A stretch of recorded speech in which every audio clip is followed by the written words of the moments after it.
I'll Okay. take care of it. All right. Okay, we may have a few technical problems right at first because this is our first sharing class. I don't know how well it's going to work. It'll be wonderful. For us here, it'll be wonderful, huh? We're going to make it wonderful. We're like, we've done it online, we're going in. What we're going to talk about today and for the next 4 weeks, but the first week is going to be about how to set your business up like a business. And the reason that's important is because most people getting into real estate are coming out of corporate life and really don't have a clue what it's like to have your own business and everything that goes into it. And I think the better that you understand that, and especially now because nobody can really do anything, get your business set up. Think about it. Think about how you want it to be, because one of the joys of being an independent contractor, other than you have to follow state and federal law, is that you handle your business the way you want to handle it. You create a business within a business. Century 21 is our franchise company that we subscribe to. We pay dues to belong to Century 21. What that gives us are the things that Century 21 was founded upon. Education, branding, and referral. And now, more than anything, the tools that they have to provide to us for our business. We're going to talk a lot about that, but that's our big umbrella that we fall under with all the other Century 21 companies, and each and every Century 21 company is independently owned and operated. That means Century 21 provides benefits for us that we subscribe to or that we pay for, but they don't tell us how to run our company. They're not the broker, they're not the owner. Every Century 21 is independently owned and operated, and every broker that owns a Century 21 makes their decisions for their company based upon how they want to do their business and the federal and state and local laws. So underneath the Century 21 umbrella is our company. And you as an independent contractor are under the umbrella of both of them. You get benefits from both of them. It's a synergistic business. Everybody has something to give and everybody gets something in return. So I think a lot of times people wonder why they should belong to a big company or a franchise company. Now, our franchise, Century 21, was started in 1971. In the mid-90s, Century 21 was bought again by another company called Cendant. Cendant owned the hotel chains that you're probably familiar with, Days Inn, Comfort Inn, all of those inns and that kind of thing. There were 8 or 9 of them at that time. And then they went out and bought Century 21. I don't think they really knew what to do with us.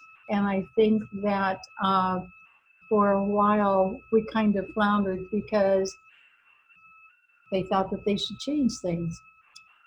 They began buying other real estate franchise companies like Coldwell Banker, Better Homes and Gardens, Sotheby's, and finally, in about 2003, they had really a brilliant idea to spin off all of those real estate companies into a new, different company that wasn't connected with the hotel chain and hotel people, okay? So they created something called Realogy.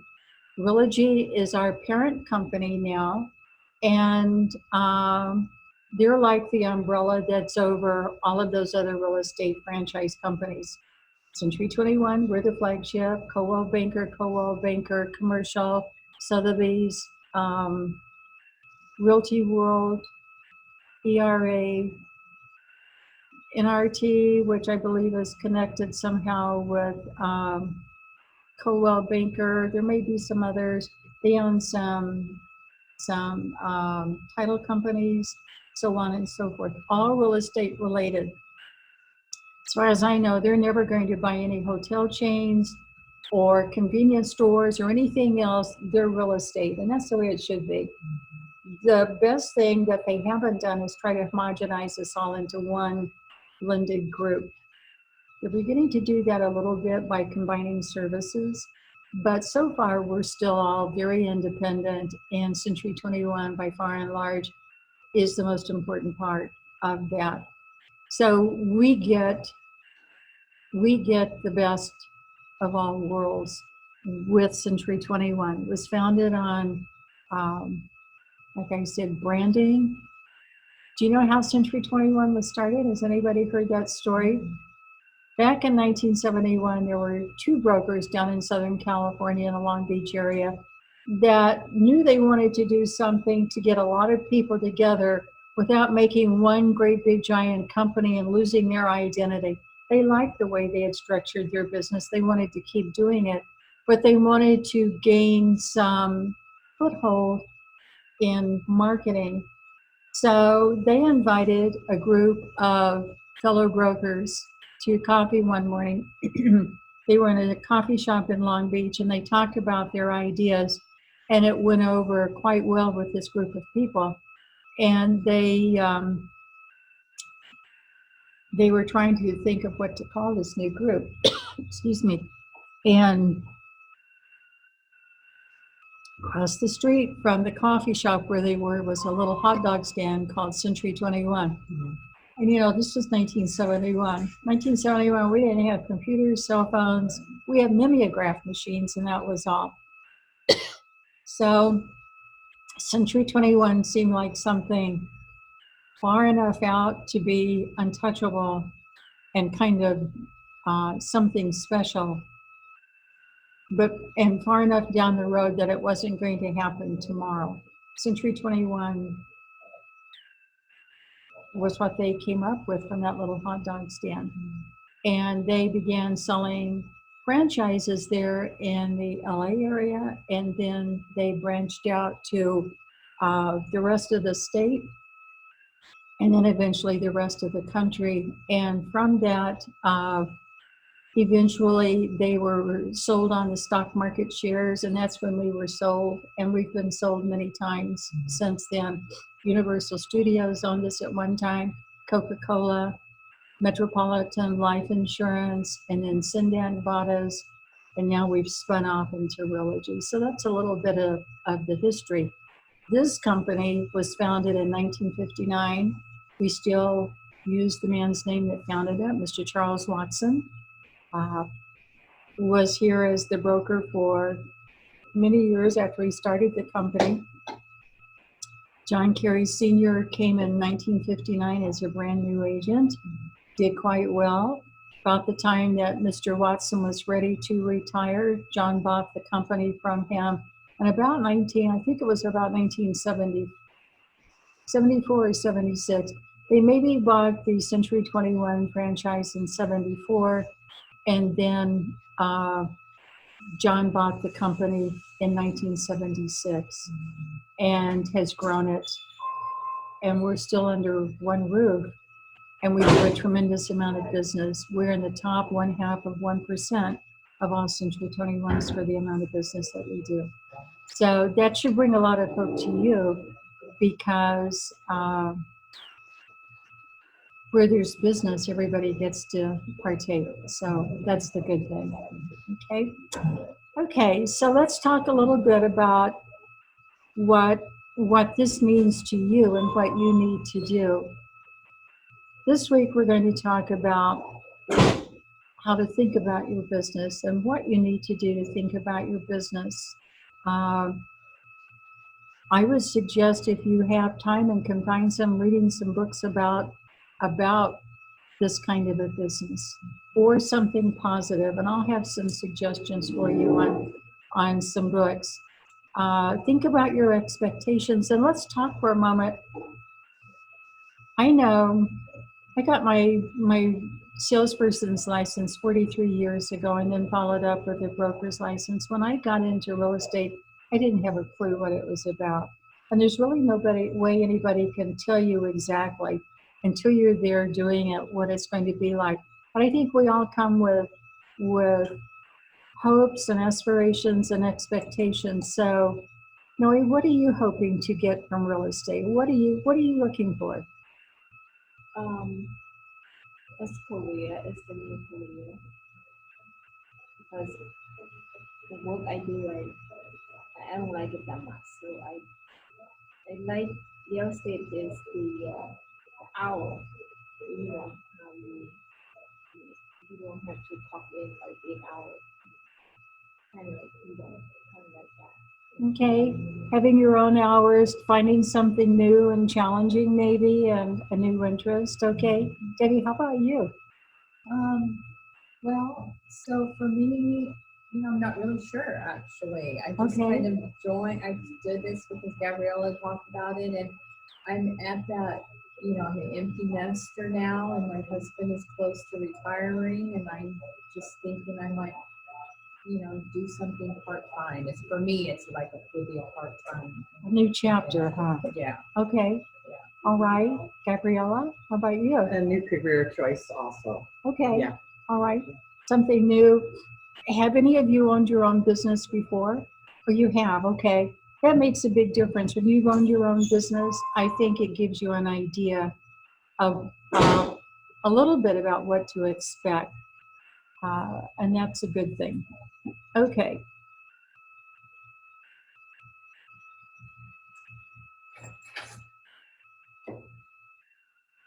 Um, I think part of being a realtor is, and one of the interesting things is that we want to set our own hours, be our own person, decide when we're going to work and how we're going to work. And that's one of the interesting things that you can do.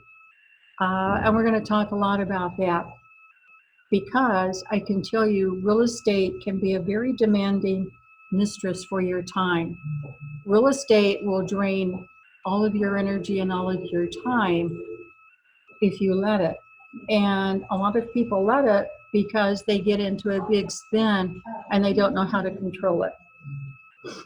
So that's one of the things that we're going to talk about because you can control it. You have to give a lot, and I will say right up front, if you pay your dues the first 2 years, and we talked about this the other day some, if you pay your dues the first 2 years, you can set the tone of the rest of your real estate career in a very good way. But you have to pay those dues, you have to be committed, you have to put in the time, you have to let real estate win in some of those ways with time and being that jealous mistress. But then you get to be in control. So pay your dues, plan for 2 years, but I'm also going to show you how to still get out of it what you need to get out for yourself. Because to work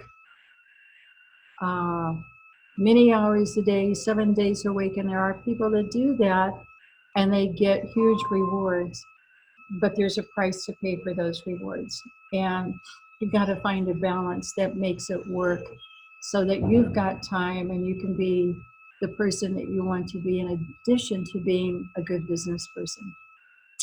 Okay, so the little books, and hopefully everybody that is online got your workbook that Mitch sent out today. We're talking about being the CEO of your real estate practice and being a profit center. That's what you want to be, as a profit center. You are, as an independent contractor, the CEO of your own real estate practice. Okay? Practice, like a doctor's practice, like a CPA's practice, like an attorney's practice. We have a practice too. John wants to introduce himself real quick. Okay. Hold on one sec, guys.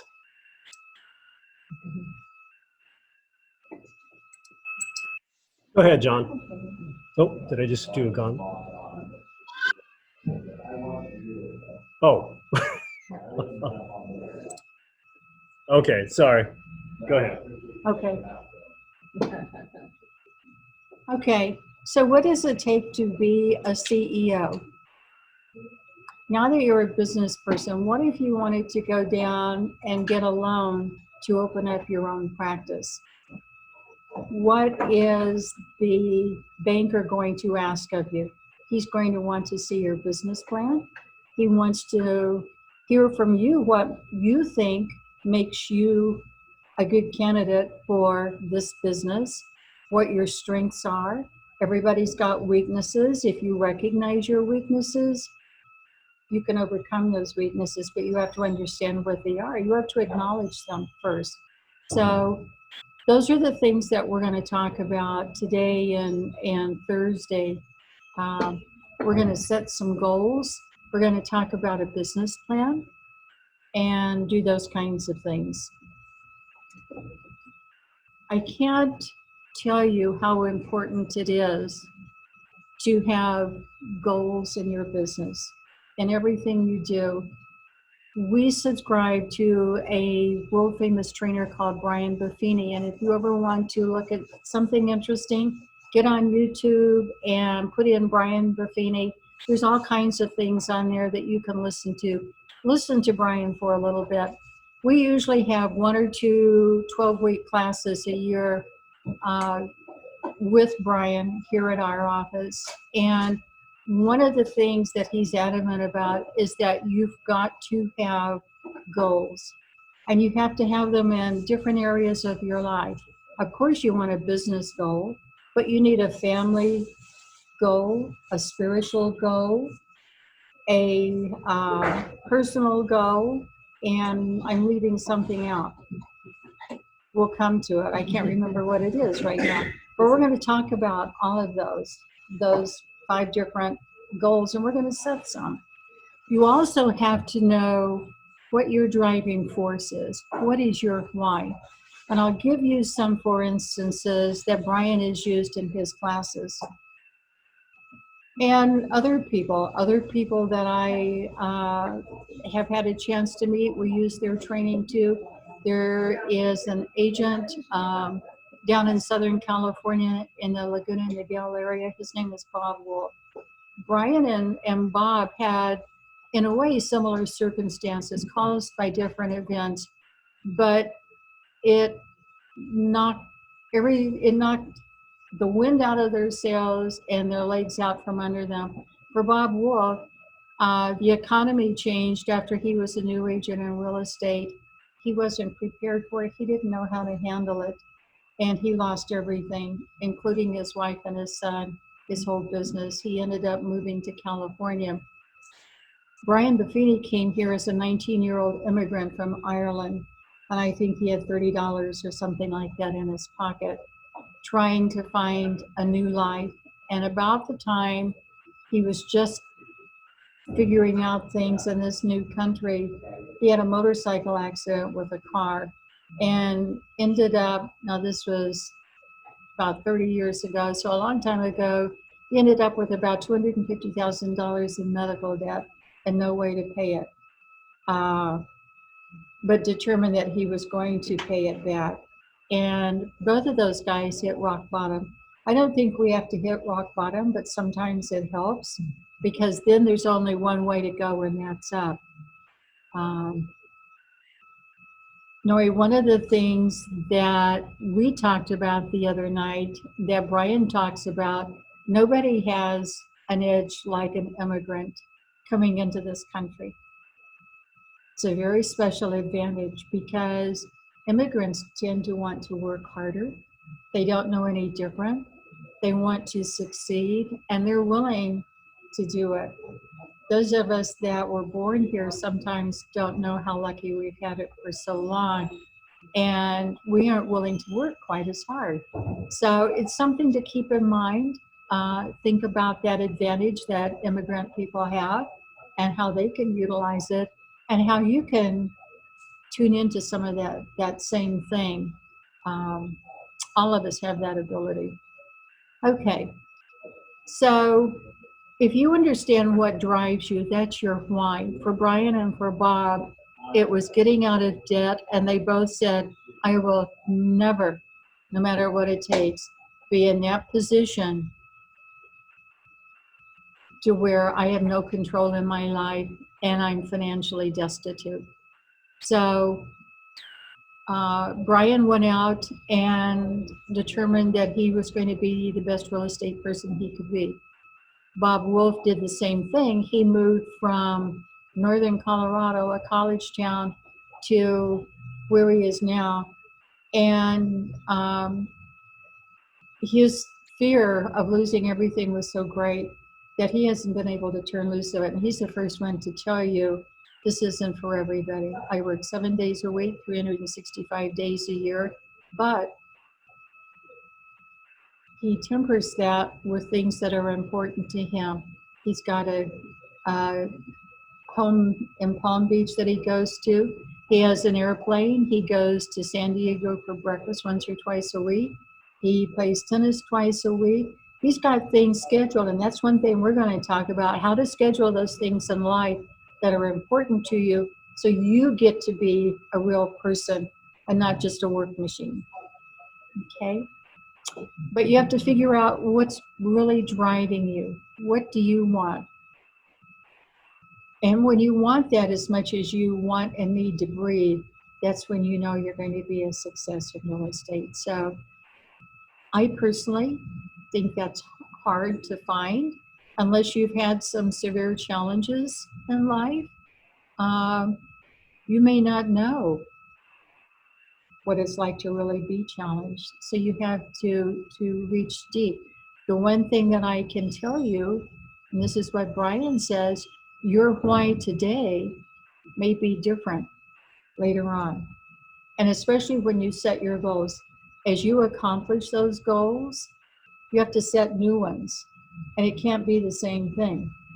A very typical one, and I've seen people do this, buy a new expensive car, and they just manage to get that car paid for in no time because that's their goal.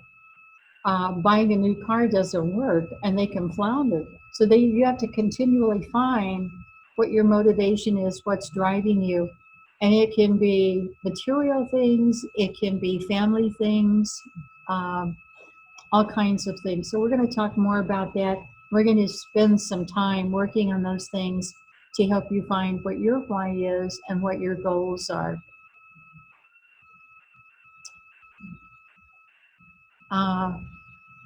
Next, I'm not sure if everybody lost me. I lost me. Me, I only see you. I think it's just rolled up the screen. Oh, is that okay? All right, this is one of those new glitches that we're working through. There you go. Oh, darn. Okay. All right. The other thing that you really have to know in one of the projects that we're going to do in this workbook, you have to know how much money you need to make. And the best way to know how much money you need to make is to have a budget. And I think for me, it's really difficult to sit down and try to figure out a budget. But we've got to do that. You need a business budget and you need a home budget. And in that budget, you know, the interesting thing, and I learned this in a class many years ago, all of us will have a job that will pay exactly what it takes to survive. We know how much our house payment or our rent payment is. We know how much it takes to put gas in the car and food on the table and a house payment and all of those basic necessities. We'll always have a job that takes care of those. But it's all the other things that we have to add to it that we want to include in our budget. So you have to include, depending on where you are in life, education for children, education for grandchildren. You certainly have to factor in retirement. You have to factor in health insurance, life insurance. You have to factor in savings. All of those things need to be a part of your budget because why? If you don't factor those in, you'll never have the money to put in there. So if you make that a part of your budget and you're feeding into those things consistently, it becomes a part of what you need to do, and you'll do it. You'll get it done. That will be one of your accomplishments. But if it's not in there, it won't. You'll never see money for that thing, and it will be missing. So I'm going to tell you, all of those things are important. Health insurance and retirement. And don't forget discretionary money. We all need a reward. We don't want to work as hard as we're going to work in this business and not have a reward. And you figure out, when I was an active agent over on the coast, about every 6 weeks I was gone someplace for a week or 2 weeks. But I worked very hard during that time, didn't get a lot of time off. I was single, I didn't have anybody to care for. I had 2 businesses. But at the end of that 6 weeks or so, I had to be gone for a little while to recharge. You have to recharge your batteries. Brian Buffini says, and I think it's excellent advice, you have to have at least one full weekend day off. Take Sunday. Sunday is your day to rest, recharge, be with your family, be involved in your spiritual things, do those things that are meaningful to you. And he says when he goes to work on Monday, he's ready. All of those people that worked all weekend long and the weekends too are at a disadvantage because he's at his best and they're at their very bottom. Okay? Yeah, but this business, we have open house, usually it's on the Saturday and Sunday. Okay. Let's talk about that for a moment. We have done a lot of open houses here, and we've had some open house studies and some open house challenges. We did a thing once called 30 open houses in 30 days. And we've always encouraged people to do open houses during the week. If you do open houses on days other than Saturday or Sunday, you're going to find the real people out there that are serious. And we've had some of our best sales on those weekdays.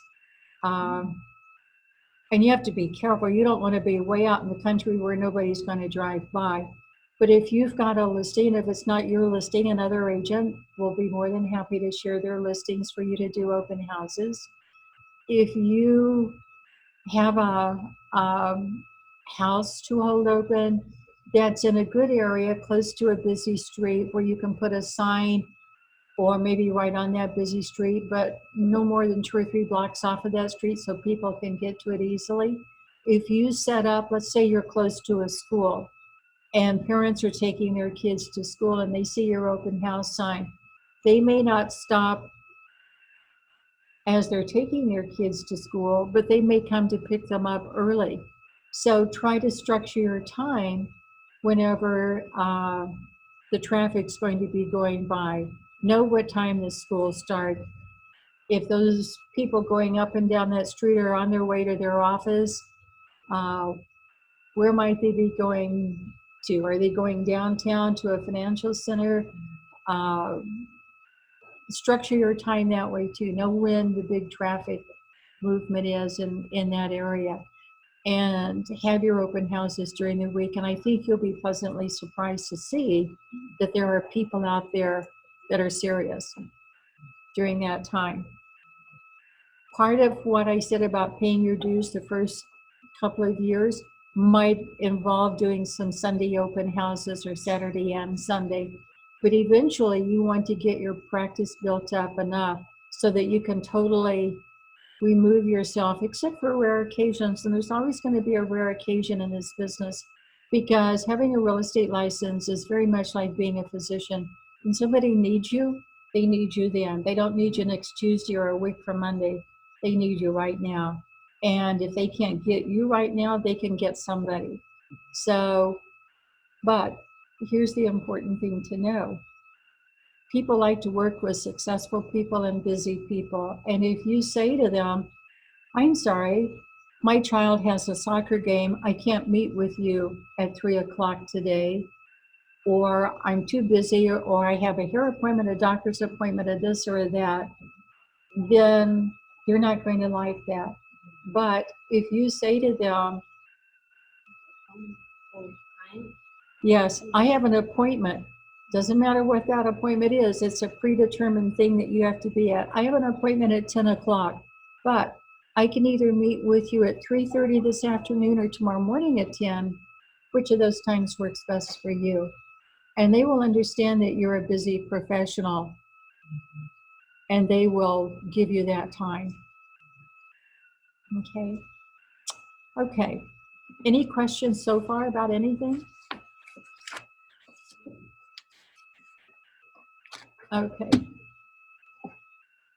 The biggest, most important thing about our business is nurturing relationships. Our business is all about relationships, and we're going to talk a whole lot, spend a lot of time about where are those relationships? How do you nurture them without acting like a salesperson that's starving to death? There are good ways to do that so that you aren't begging people about, do you want to buy? Do you want to buy? Are you going to sell this week? Those kinds of things. People don't like that, and you don't want to be like that. But there's ways to stay in front of people in a fun way without them getting tired of you. So we're going to work a whole lot on that and what to do and how to do it. Okay. So the first page here that's a worksheet is your business budget. Okay. As a brand new agent, you aren't going to have a whole lot of things on this business budget yet. So don't fret because you will. This is where you're going to be spending a lot of your money. Let's talk a little bit about this business and some of these things on here and some of the things you need to do to set up your business. First thing you need to do, well, two things. You need to have a realtor checking account just for your real estate practice, your business. You're going to pay yourself from that. You're going to pay all of your business expenses from that account. I've always had a realtor account. I still do. And another checking account for home so that you transfer funds. The reason that's important is when it's tax season and you've got to give information to your tax man, it's so easy to go to that realtor account and just go down your spending. There are credit cards that you can get, and if you use it just for real estate, they will itemize everything for you at the end of the year, and it's very, very helpful. We had an agent that had that. I think she said it was Citibank, but I don't know. So you might explore and see and have have whatever you like, the way you like to do business. If you've got a checking account, you're going to be depositing money into it because you're going to get lots of commission checks to put in there. So whether you use a debit card or an automatic transfer into your personal account in your household or your family checking account, do that, but keep that business one separate. And it doesn't have to be, in my opinion, now you check with your CPA and do what he tells you. Mine is not a business account per se. It's just a regular checking account, but it's called realtor account because that's what I named it. And that's all I use it for, okay? So you determine how you want to do that. Do you have a question?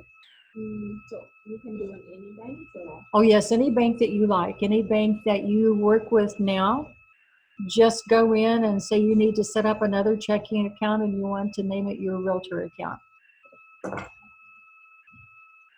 And then all of your real estate expenses, when your board dues are due, you can pay for them out of that account, or if you have a debit card with that account, you can use your debit card, or if you have a credit card, you determine how you like, because we all different age groups do business differently. So you determine how you like to do it.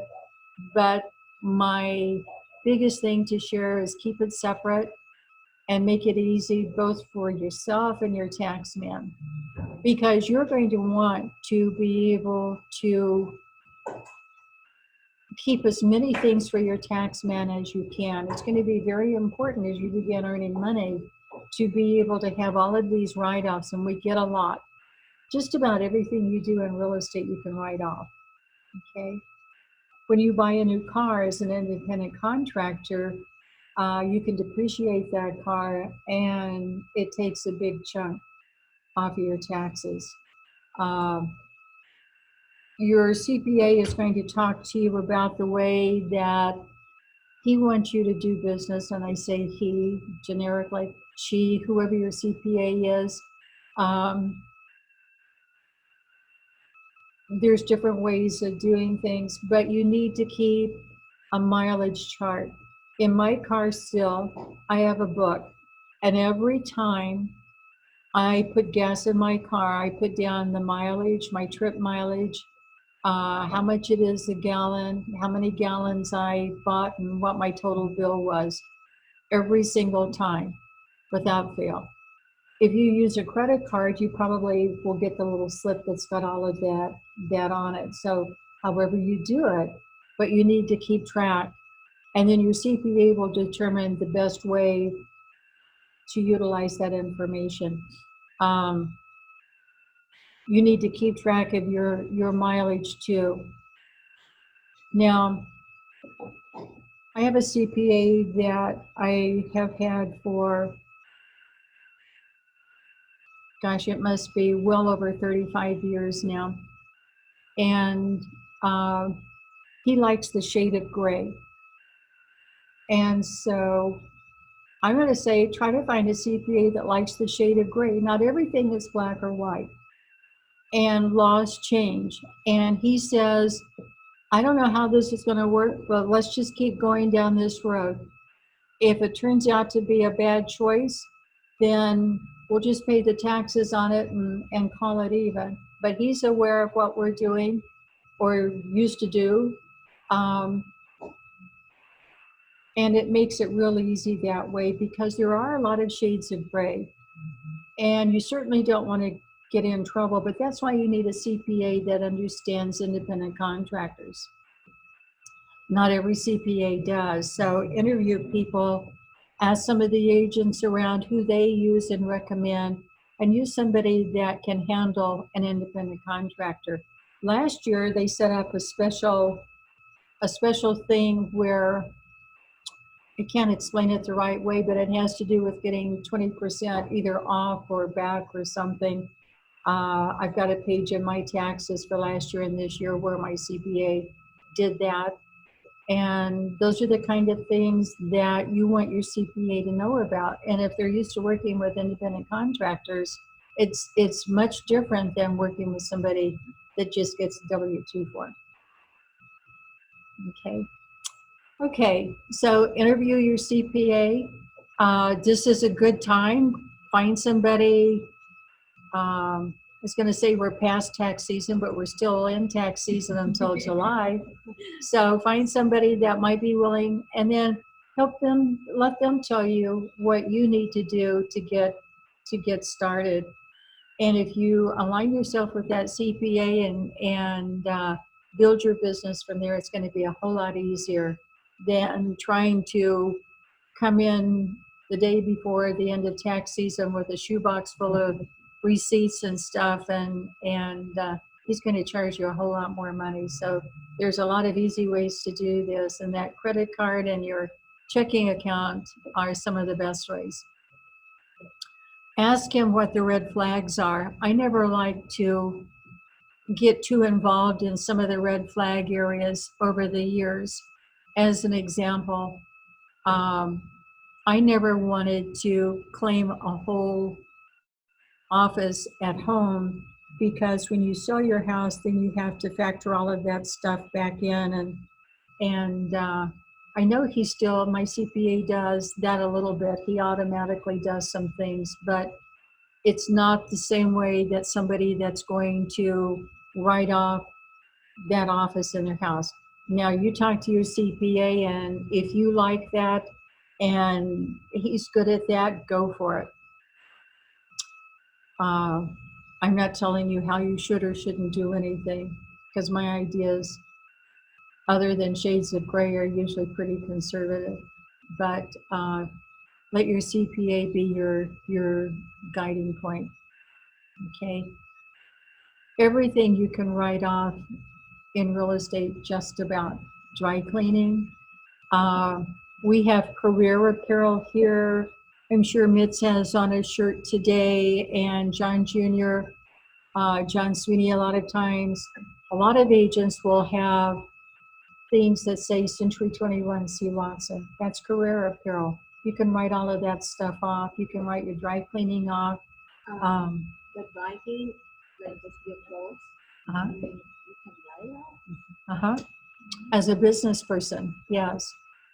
And the things that you need, all of your office supplies that you buy, when you have your computer at home and your printer and you need to buy paper and cartridges, ink cartridges, keep all of that because that's going to be a part of your write-off.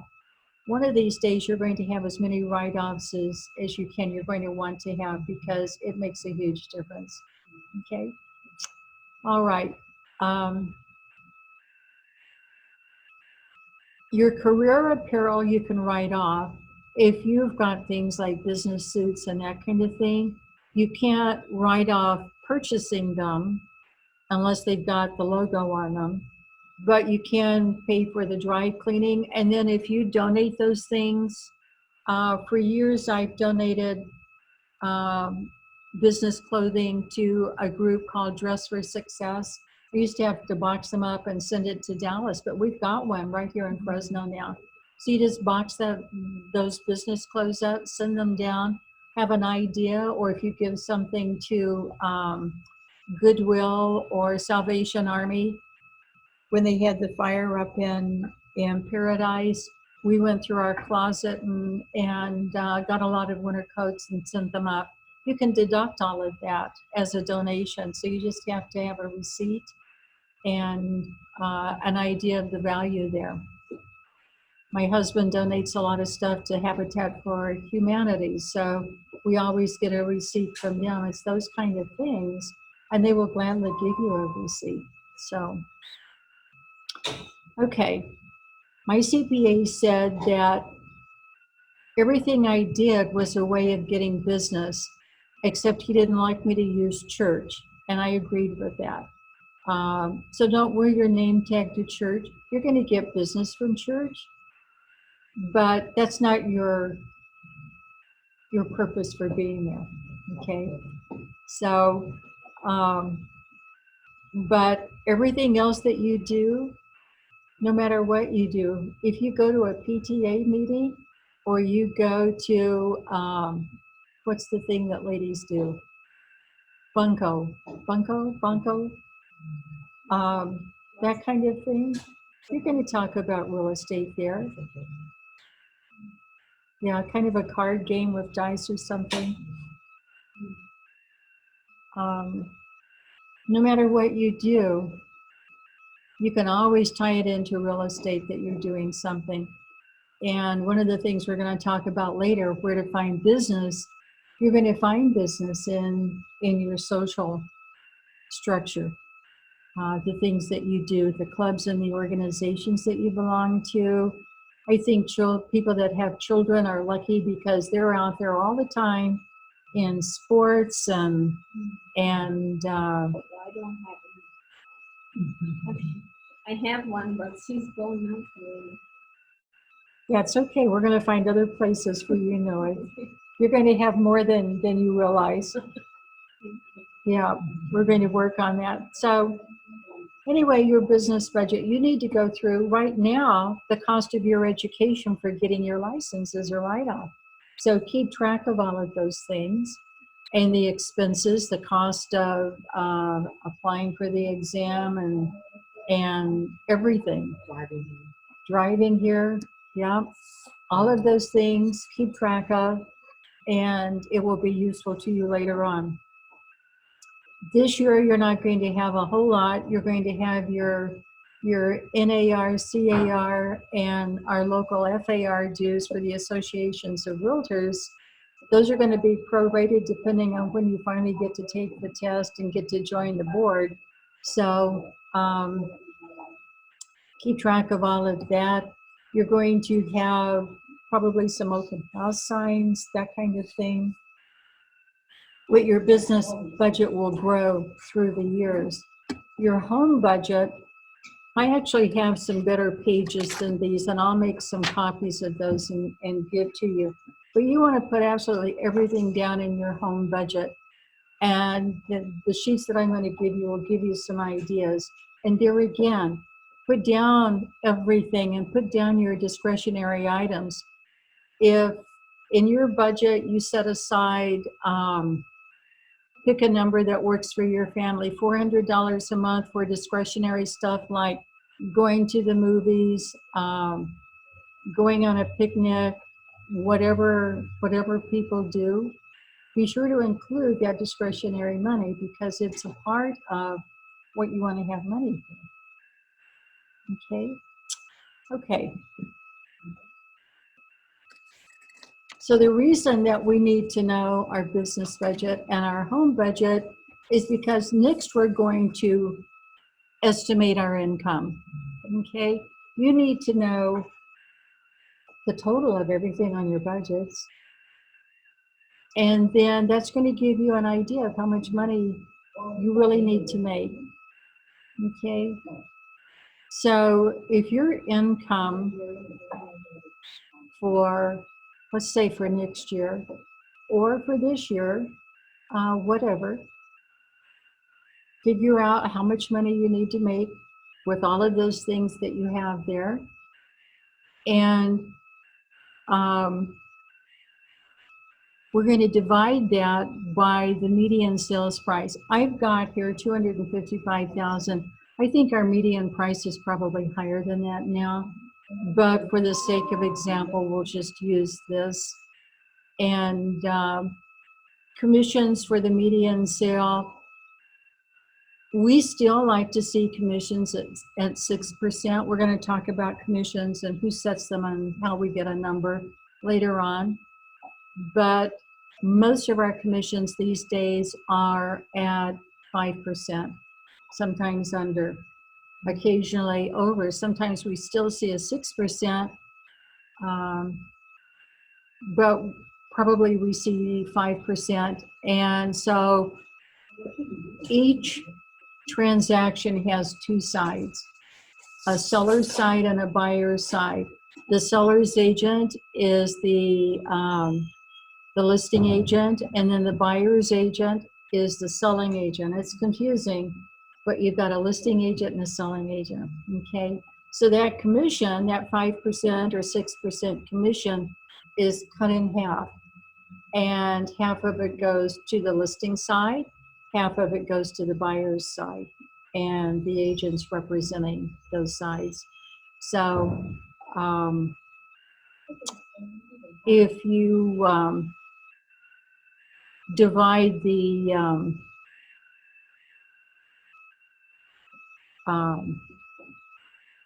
your income by the average commission, that gives you the number of transactions that you need to do that year to meet your income goal. Okay, we break that down even further into the number of appointments you need to have, because you don't get a closed escrow with every appointment, unfortunately. And from the number of appointments, how many appointments does it take to get a closed escrow? How many contacts does it make to get an appointment? So we calculate all of that in, and that kind of tells you how you have to structure your day every day. You have to be doing something to get in front of people every day. We're going to talk about all the different ways you can do that. Okay? Okay.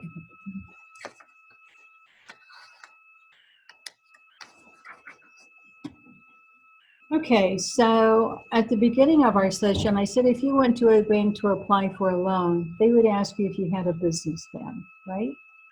So what's going to be in that business plan? What do you need to think about? What's that banker going to look for? First thing is going to be a mission statement. What is your mission statement? Probably you haven't even thought about that yet.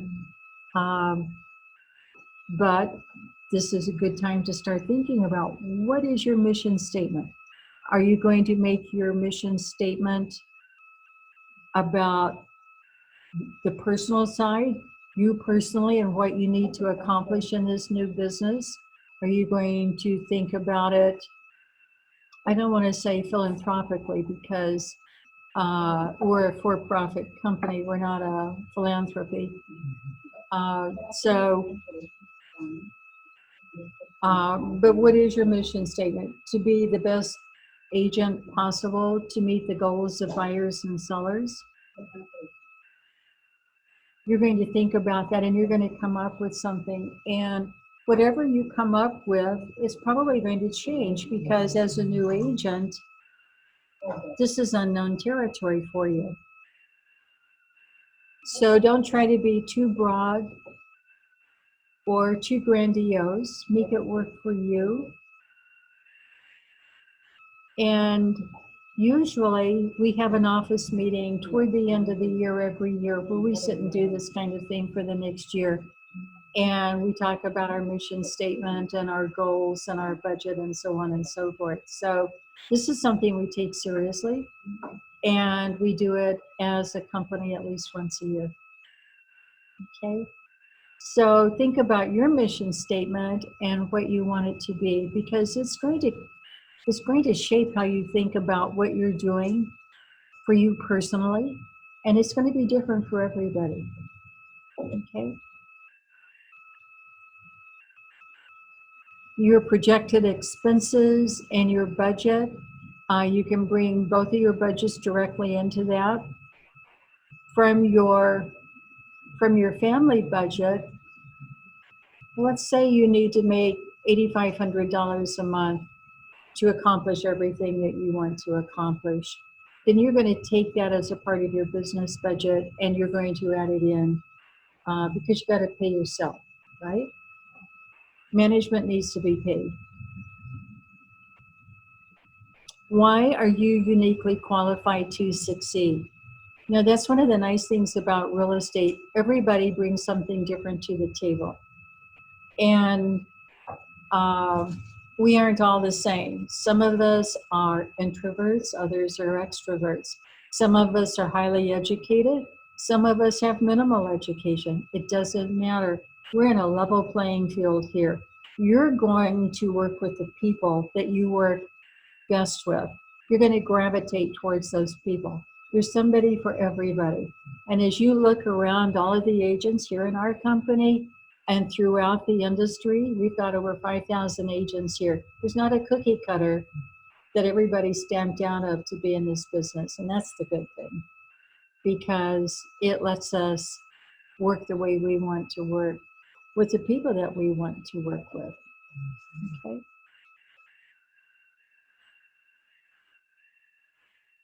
So let's talk just for a second about attributes.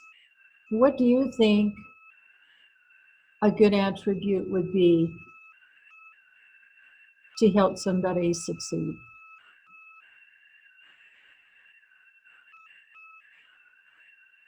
Anybody have any ideas? Honesty.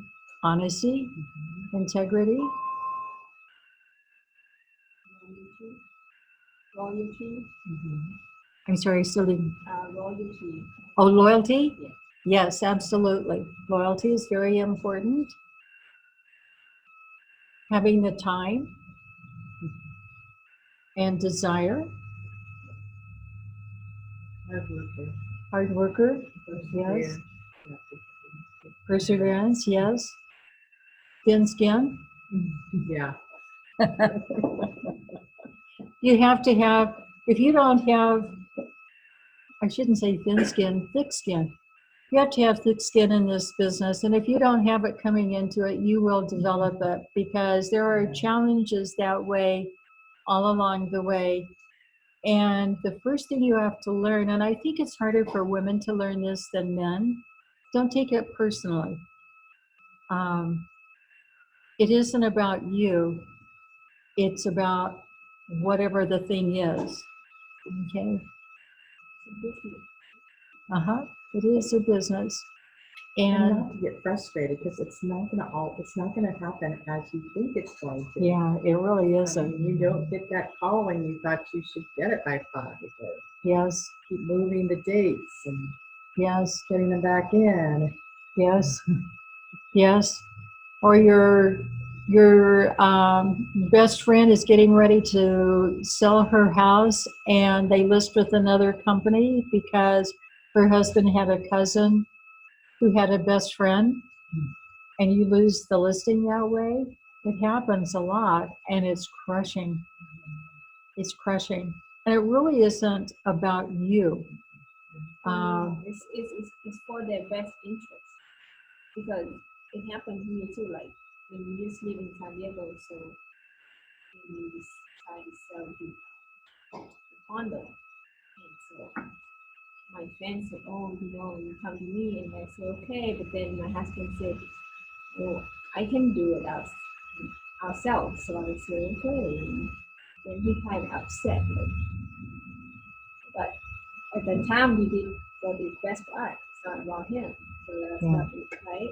Yeah, So same thing now in the business, if they do whatever they need to do is for their best interest. It's not like it's not you or yeah, yeah. You just can't take it personally in this business because there's always going to be those things that come up from time to time, and um, we do get over it. Sometimes it's hard. yeah. Okay, everybody has to have a commitment level to be successful, and you have to think about your own commitment level. And I think if I had any advice for you today, it would be um, everybody's got somebody important in their life, whether it's a spouse, a roommate, a boyfriend, girlfriend, best friend, whatever, whoever is important to you in your life.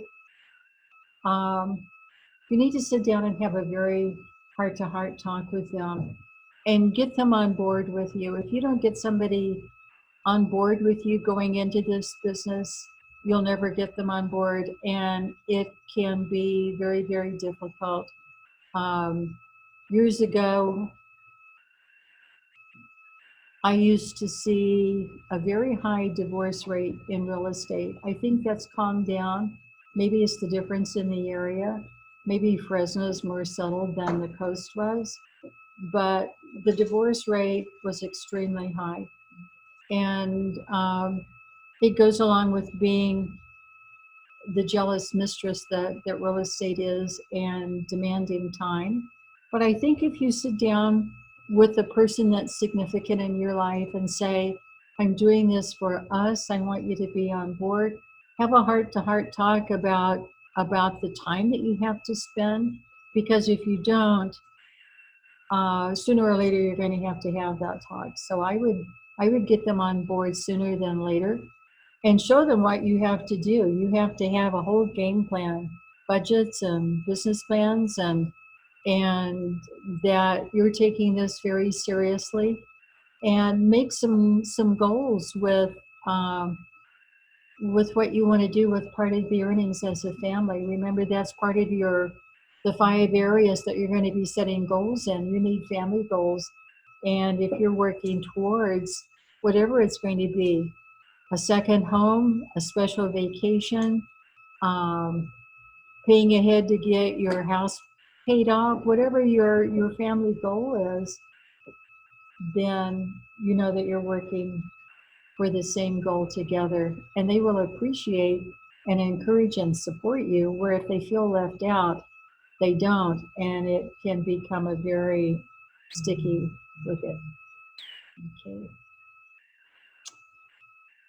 Okay. Any questions? Okay. And remember, I talked about my why. You really have to think about your why. And if you don't have one, dig deep, because we all do. We all do. Some are a little more demanding, perhaps. if you're Brian Buffini or Bob Wolf and you hit financial rock bottom and there's no place to go but up, that sets the whole tone of what you're doing right away. Most of us aren't in that position, thank goodness. Although we may be by the time coronavirus is over. So think about that. Bring your significant other in to help you make that decision, maybe.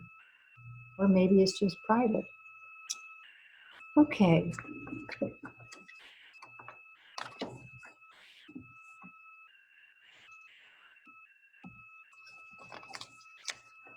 So our goals are spiritual, family, business, financial, and personal. I left one out earlier and I'm not sure which one it was, but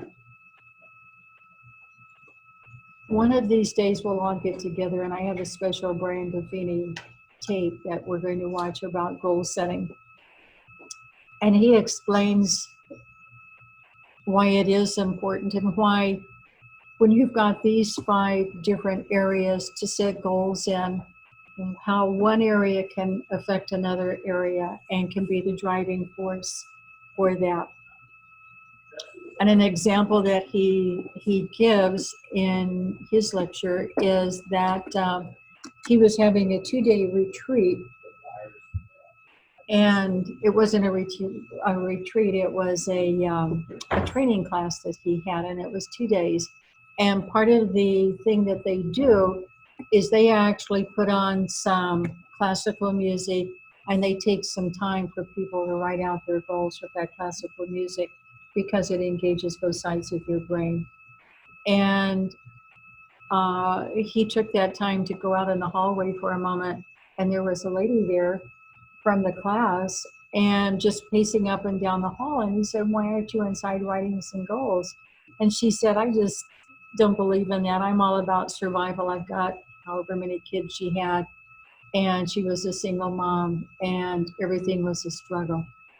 And he took the time to talk to her, and he said, "Well, if I could wave a magic wand, and if you could dream anything, as ridiculous as it might be, what would you dream?" And she says, "I don't even want to go there." And he finally convinced her, just name something, anything, it doesn't matter. And she said, "Well, I've always been the mom that can't do the things for the kids. I'm the one that has to say no because we can't afford it."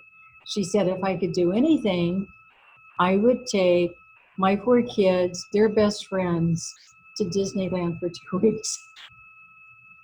And so she said, "But that's not a goal." And he said, "That is the goal. That's what you're working for. Go in and write it down." And he said that he kept in touch with her, and she did. She wrote that down, and she ended up doing exactly that. And she went from making an income where they were surviving to an income of significance because she did her goal setting and she took it all seriously then. And it's just one of those things that really does work to set your goals. So everybody needs short range. And in his class, he likes to do goals for 10 days. Start with a 10-day goal. And in 10 days, what do you want to accomplish spiritually? And by the way, spiritual isn't necessarily religion. It's whatever it is to you in a spiritual way. Some people might want to start with just reading a good, positive book. And we have lots of choices for things like that. So read a book in 10 days. We've got enough homework to cover 10 days to do your business plan and your budgets. And it's going to take some time to do those. And I would say you can go online, or if you want, I've got copies of this. You can go online and get a loan application for a house. Everybody should fill out a loan application because it's going to list all of your assets and liabilities. And it's good to do that every year or two just to see where you are financially, because it gives you a real good picture of your financial snapshot at the time that you fill out that loan application. So I would highly recommend doing that too. And if you go online, just, I can't remember what it's called, but if you put in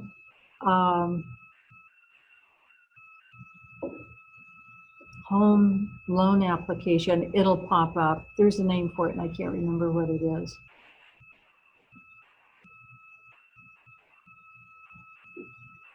So everybody needs short range, those 10-day goals, some sort of mid-range.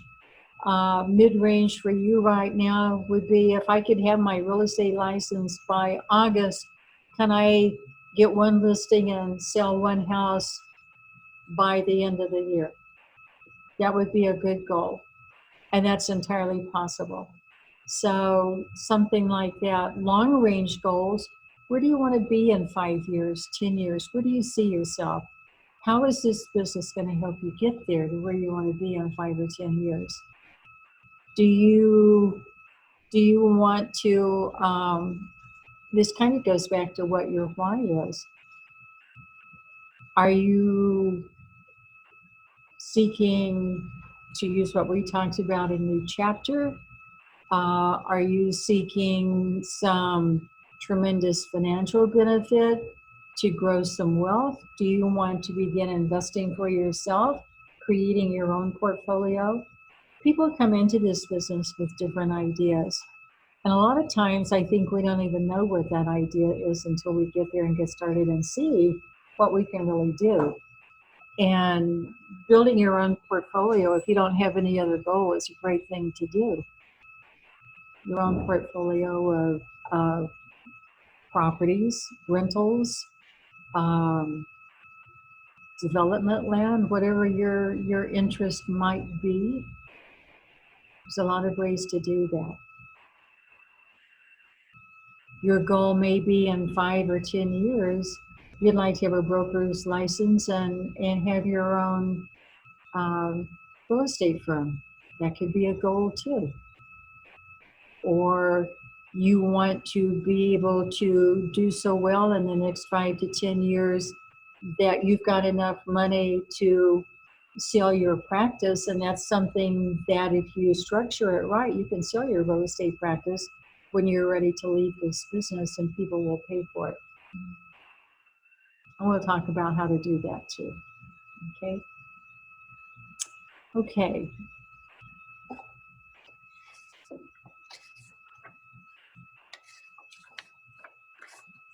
And then there's several pages here about how to structure a business plan and to give you some ideas about things that are important and things that you need to think about. Having that vision for where you want to be down the road, 5 or 10 years, I think is very important to get in touch with early on and to know. And often people get a real estate license not really knowing what to anticipate. And I think that they think it's not their cup of tea. And I think the reason they come to that conclusion is because they haven't had a chance to sit down and do exactly what we're doing, thinking it through. What does it really mean? What do I want? What do I have to do? Right now we're talking about the kind of what I want things, but we're going to talk about what I have to do too to get there and how to do it. Okay. So there's a little bit of reading there about goals and so on and so forth. And you're going to see then toward the back a calendar. And I've got a 2020 calendar, and then I've got monthly calendars for April through January of next year. And it's important to know how to structure your time from several aspects. But the one thing, this is how you want to do it. You want to lay out your year. So lay out your year, plan your month, and prioritize your day. And what that means is when you've got a calendar like this that's got all of the months laid out there, you already know a lot of the important times. If your family gets together every 4th of July at the cabin up in the Sierras, block that time. You know you want to be there. Block it now. That's your appointment. Okay? You know your anniversary. You know birthdays for family members, children, parents, siblings, that kind of thing. Wherever you spend time, if you've got a timeshare for a condo in Hawaii and you like to go a couple of times a year, block that time out for wherever you like to go. Or if you're like I was way back when, and every 6 weeks you had to go someplace to keep your sanity, every 6 weeks, block out a long weekend or a week or whatever it's going to be and take that time. Sometimes you just have to stay home and clean house extra day. That's important too. Okay, so lay out your year that way and start with that. Start with those times that you know.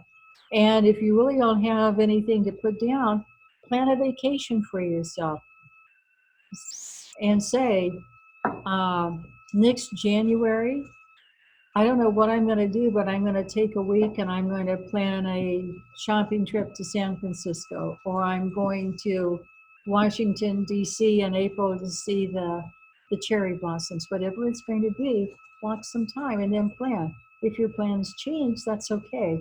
But you've got something there and you're working toward. Because if you've got things blocked, your mind goes from what's blocked here to the next block, and that's your kind of your sanctuary time. You know, it's the time you're going to get away. Okay, so that's very important to do. And then when you lay out the year, plan your month.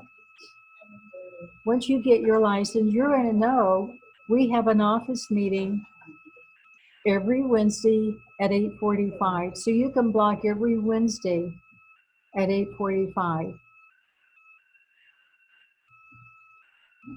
Now, if you have, what's something that people might want to block some time for? Maybe you go to the gym every day or twice a week or 3 times, block that time in. And if it's from 7:30 to 9:30 or noon to 1, whatever the time is, block that time. That time is an appointment that you already have, okay? So you can go through your calendar and sometimes you'll know ahead of time. The other thing that I would highly suggest is to get some highlighters, the transparent kind, and you want 3 or 4 colors, and you're going to block your time in colors, okay? So pick the time that you like for personal time, whether it's a rendezvous with your husband or a hair appointment, whatever your personal time is. I always like pink for that. Block it in your personal time color. I always like green for making money. Yeah. So green for making money, for growing, and you need to block time every day for making money.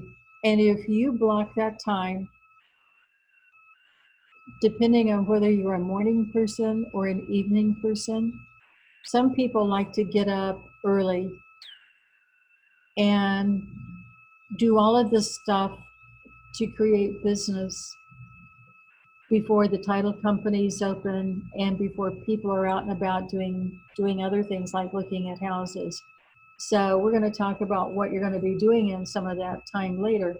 But if you block that time as you're creating business time, it's going to be very meaningful to you later on as you build, okay?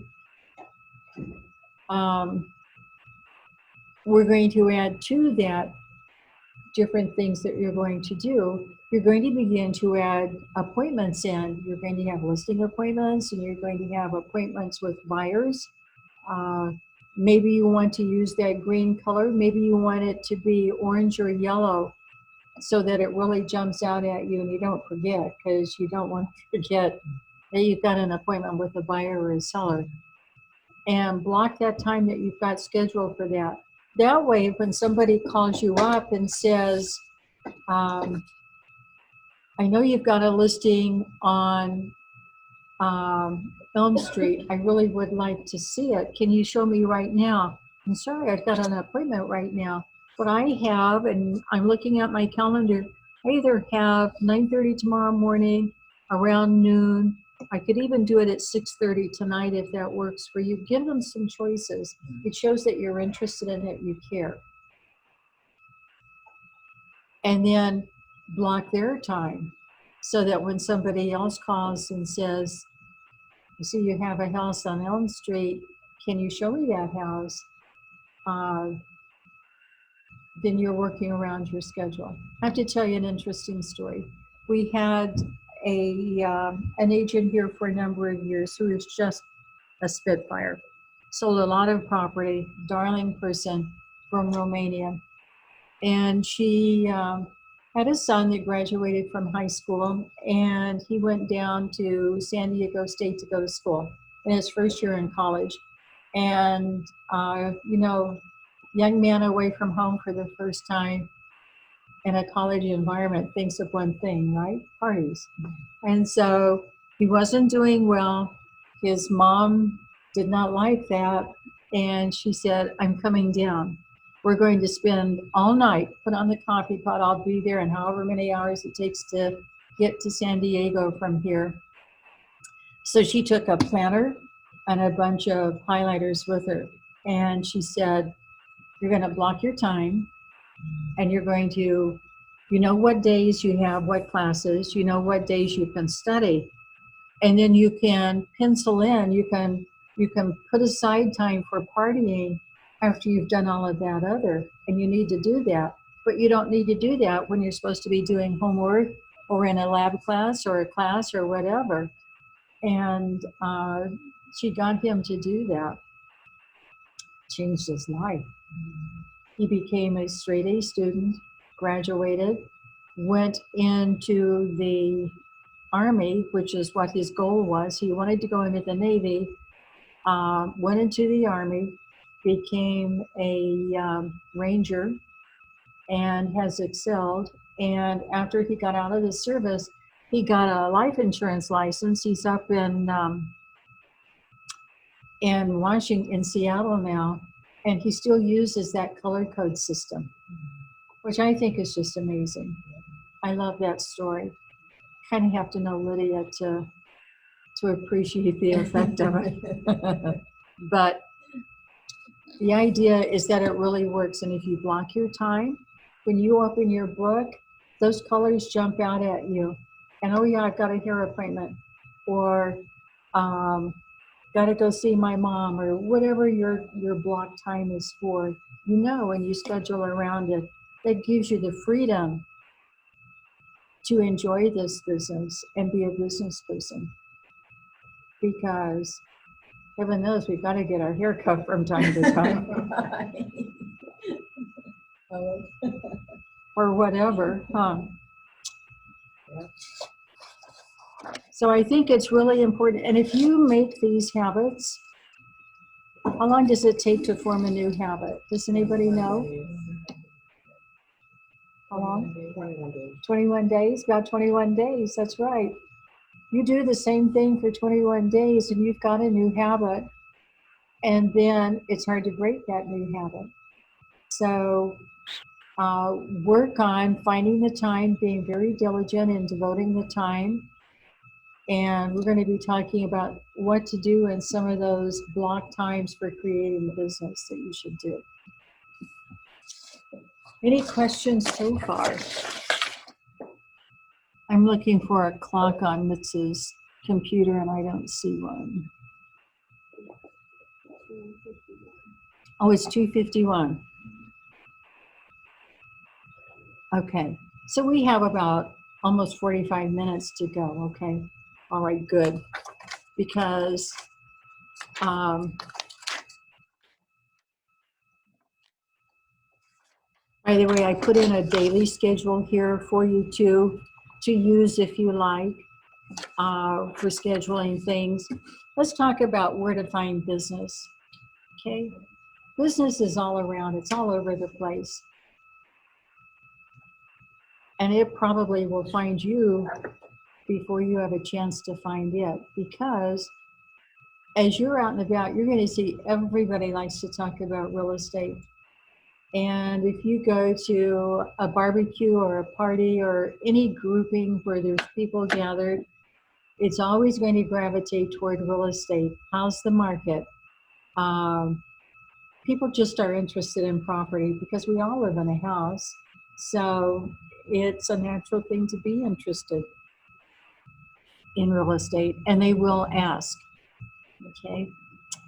When we get into talking about our forms and disclosures, I'm gonna talk to you about how to stay out of trouble when people want to talk to you about those things, because even though everybody likes to talk about real estate, you can actually get into trouble by talking about real estate and being an ostensible agent. Do you remember that from your studies, ostensible agent? Okay, when people assume that you're an agent and they ask you a question and you give them information or advice or an opinion or whatever, and they take that advice, you've become their agent. And sometimes that's not a good thing. Sometimes it's a wonderful thing. But you can do that without knowing, and then you can even be held liable for some of that advice. So that's where you want to be very careful and just talk in general terms. And we'll talk about that more later when we get into our study on agencies. But where to find business? Business is anywhere and everywhere. However, 99.999% of the time, it will not knock on your door. You ever had anybody, well, you haven't yet, knock on your door and say, would you sell my house? Probably won't. Yeah. But you never know. You've got to seek it out and look for it and dig it up and create it.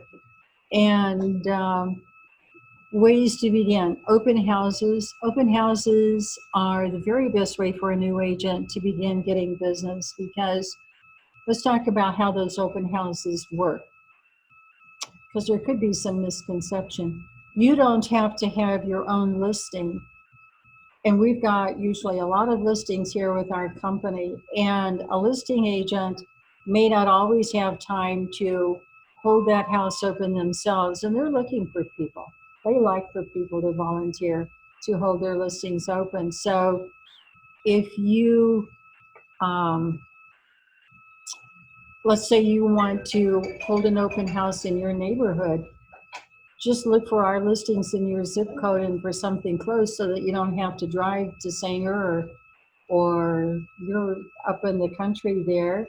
So I'm sure we would have some things up your way too. Look for the area that you want to be in. Or maybe you want to specialize in a certain kind of house. So you're looking for houses that fit what you're interested in selling. Maybe you want to work in high-end homes, luxury homes. Maybe you want to do mid-century moderns, whatever. You can do things like that. So find somebody to do an open house. I really think that as a new agent, it's good to be on the buddy system for safety. Hi, Bob. I was wondering about that. Yeah. You know, safety is something that we need and we will talk about. You have to be very cognizant of what's going on around you in this business, because it can be a dangerous business, and we certainly don't want to scare anybody. But you do have to be careful. And I think especially at open houses, we had an agent here, he's still an agent here, but a number of years ago is about the time I came here. So about 15 years ago, he was setting up for an open house on Super Bowl Sunday. And he was going around to the rooms, getting the lights turned on and so on and so forth. And he was in one of the back bedrooms getting the lights on. And two men walked in with crowbars and beat the holy heck out of him. And he almost died. And they robbed him, and I think he had like $22 or $23 in his pocket. So we're going to talk about open houses. In fact, we'll do a field trip. I always like to go out on a field trip and learn how to do open houses, how to set them up, how to do visual inspections, because we all have to do a visual inspection for our listings and our sales. So we'll be doing a field trip too. And when you're holding an open house, even if it's not your listing, if you get a buyer that comes in that day and wants to buy that house, that's your buyer. The listing agent, the other agent has the listing, so they're going to get that, and you get the buyer. What if somebody comes in and they want to list a property? You get to list that house. Whatever business comes in while you're there at that open house is your business to nurture and take care of and get. Okay. And like I say, weekends are fine. That's a good time. A lot of people are out on weekends, but if you have an open house any day of the week, there's never a bad time. But you do want to be in an area, I would say, that's secure. Even on a weekend, you don't want to be way out on the end of a country road all by yourself. They're all by yourself. That's just not a wise thing to do. So just a little thinking about location, so on and so forth, or the buddy system. But even out on the end of a country road is probably not a good idea, even with a buddy. Okay. What's the body system? What is that? The body system, you just said? A buddy system, just going with another agent. Find somebody that would like to do the open house with you. And then well, let's talk about open houses as long as we're there for a minute. The open house is an opportunity for somebody to come in and see if they might be interested in buying it. A lot of times people come and they're interested in decor and decoration. They live around the corner. They've always been curious about these people. So they're just what we call looky-loos. They're just coming in to see what's there. But you never know. You can get good business from anybody, from any source that comes in. If you have a buddy with you, when you set up for an open house, you always want to have something at the front door, a little portable table where you've got brochures and your cards and that kind of thing on the table, so that you're there at the front door. You don't want to follow people around for security reasons, safety reasons. You want to stay close to the front door. If you have a buddy there with you, another agent, you can take turns. You take the first person, I'll take the second person, and maybe that buddy will escort the people through the open house or whatever, talk to them while you maintain a position at the front door. If you're there by yourself, I say you stay at that front door, because you always want to have a way out. Okay. And if you're following people around, you can get yourself in a situation that may not be the best situation. Just thinking about security and being safe. Okay. So if you can, I would highly suggest doing the buddy system, at least until you're comfortable with doing open houses and you feel like you've got a system down for how to do them. And when you're setting up for an open house, you are going to have signs in your cars, perhaps a little flag to stick out in the front yard too. And when you are setting up, you want to go to the house first. Don't put any of your signs out. Go to the house first and lock the front door behind you, and then go and get the whole house set up. Get the lights on, the drapes open, so on and so forth. And then go back out, lock the front door, and then go set your signs up.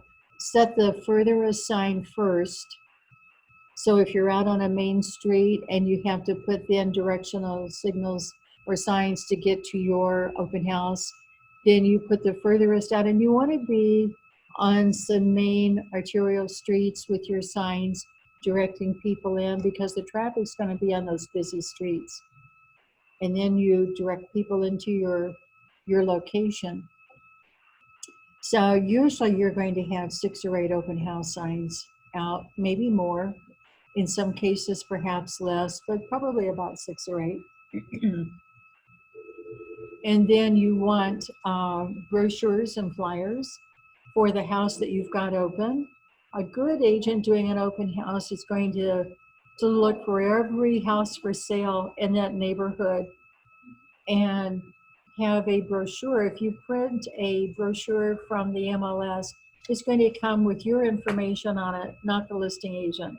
It's going to come with your phone number and your name and your company, so that when you hand those out, you're giving out good information, and you can say, when they come back through, how did you like this house? Does it meet your needs? Can you see yourself living here?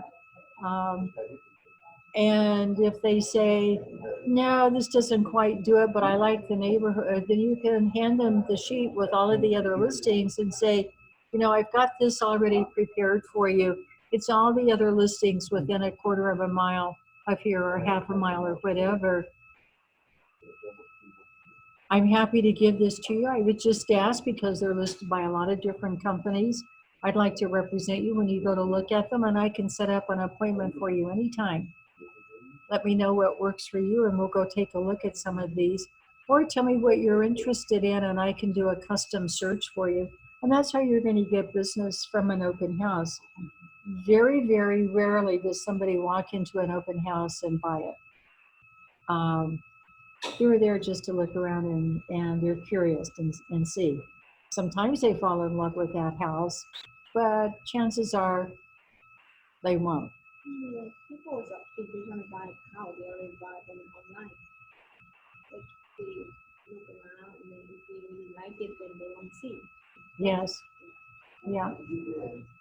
They're not but yeah, that's why open house is more for like advertise for agent to get a business. Right, it is. It's for that agent that's sitting there spending their afternoon to try to find somebody to work with in the future, because very few of them are going to come in, and most of them aren't even looking for open houses. They just happen to see the sign, and they're out driving. Or maybe they're out driving a certain neighborhood, looking at all the open houses because they know there's going to be a lot of them. This whole town seems to have a lot of open houses. So they're out there for a variety of reasons, but not always to buy that house. So you're going to do a little questioning. You might have a guest book. Ask them how they like the house, what appealed to them the most, so on and so forth. And you can ask them if you can keep in touch with them. Would you like for them to make appointments? You're going to develop your own style and how you want to say things. And that's going to change with the people that are there in front of you, because some people are going to be very receptive and some people don't want to talk to you at all, because they're so afraid you're going to try to sell them something, huh? So you get to feel them out and see how you're going to handle it. If you can get a name and an email address or a phone number in your guest book, that's really good. That way you can keep in touch. And a good way to do that is to say, if this isn't the right house for you, I would be happy to set you up on a portal through our MLS, and I can customize a search for you, and you get the information as soon as the new listing comes up. You get the information on that house, and if you see something you like, we can get together and go look at it. There's no obligation for you. This is a service that we do to help you wade through the various houses that are out there, because buying a house is a process of elimination and not selection necessarily. And so if you have eliminated the things that aren't going to work, they don't want to be in that zip code and they need to be by this school, and my mother-in-law lives over here, and all of those things, and she's our babysitter, that's where you want to be, then that begins your elimination process down to something that's going to work where they want to be. Okay.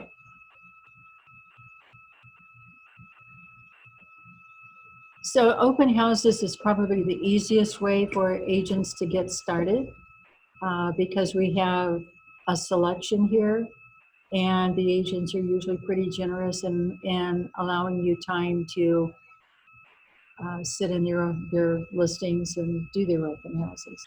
Okay. Another way is expired listings. Every day in the MLS, there's something called a hot sheet, and it shows all of the new listings, all of the expired listings, all of the ones that got an offer on it within the last 24 hours, so it's pending, all of the withdrawns and canceled and that kind of thing. It's a good source of information. You actually should start your day every day looking at that hot sheet.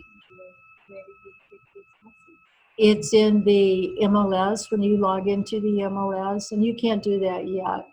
But when you can log into the MLS, then the first thing you should do, and it's on your home page, John,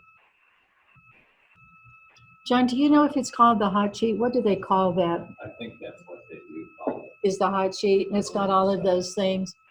Yeah, you should start your day every day by looking at that, because it's going to do a number of things. It's going to help you become familiar with the market, pricing, what people are buying, the ones that are pending. You can look to see how long they were on the market, so on and so forth. It's going to show the solds too, and showing the solds is going to give you some great information, because the shorter time it's on the market, usually the greater the selling price to listing price is. And it's fun to look at those things and see how that plays out. So it's a wealth of information. It's an education every day, looking at that and learning the market. And Marsha, we have people that can help too once they're able to get on. Yeah. Like Brian back here, every morning he knows exactly what's happening. Yes. I don't know anybody that is up on MLS like him. He'd be glad to show everybody. Oh, that would be excellent, John. It'd be easy. Yeah. He has a statistical mind, and it really works well to do that, because we need that information anyway. So it's an easy habit to develop. Okay. FSBOs. I don't know how many FSBOs are out and around. Whether FSBO is a for sale by owner. Oh, okay, that's right, I should know that. That's a good question. I remember him saying that. So every once in a while, you'll see a sign out that says for sale by owner or for sale, and it doesn't have a company logo or something. Those for sale by owners are usually there. There's usually two reasons. Do you know what those reasons would be? Why somebody puts a for sale by owner sign out rather than a Century 21 or some other company? Yeah, they want to save commission. There might be another reason. Exactly. They could have had a bad experience. So there's a way to handle those FSBOs, and oftentimes you can get a listing by cultivating those FSBOs. Okay. The same thing with expires. I actually have a really good expired listing letter in my computer. So if anybody wants to do expired someday, let me know, because I think the letter is good. Cold calling and canvassing. I think that there's fewer people that say, I love to knock on doors, or I like to make cold calls. But there are some people that do. Yeah, I take it that's not going to be your cup of tea, that's huh? not very much. I mean, who likes to rush? Who likes to knock door? Yes, Russ likes to knock on doors. Irma likes to knock on doors. We actually have several people that do. We don't have a lot of people that will just sit down and make cold calls. We've had that in the past. Bobby So tricky Nakui used to do nowadays. that. It would be so tricky nowadays to do cold calling and everything. Yeah, yes. Because of the do not call Right, list. yeah. Yes. And there's ways around that. Okay. Yeah. Okay. Hosting workshops for special interest groups, like first-time buyers, beginning investors, seniors, that kind of thing. And we've got the perfect venue here for doing that. And John loves it when people have events here. So after you get started, if you want to invite a group of people and do a first-time buyer seminar, or investment strategies for new investors, something like that, or maybe a 1031 exchange, and get somebody that does those from one of the companies to come in and work with you. This great big beautiful building is always available to you to do that. And we've actually had some as a company a year or so ago. We did a what was it we did, John? It was that buyers, it wasn't a seminar, it was a fair. Oh, yeah, that somebody put on it. I don't remember. With Debbie. Oh, yeah, Yeah, okay. yeah. And we had Kathy here as a lender. We had a photographer. We had some title people, and then we had a number of agents, and everybody had giveaways, and we invited the public, and it was kind of a fun day to do something like that. So always keep in mind that you can do anything here. Just let John know that I'd like to have an event in the cafe, and he's happy for you to do that. Okay.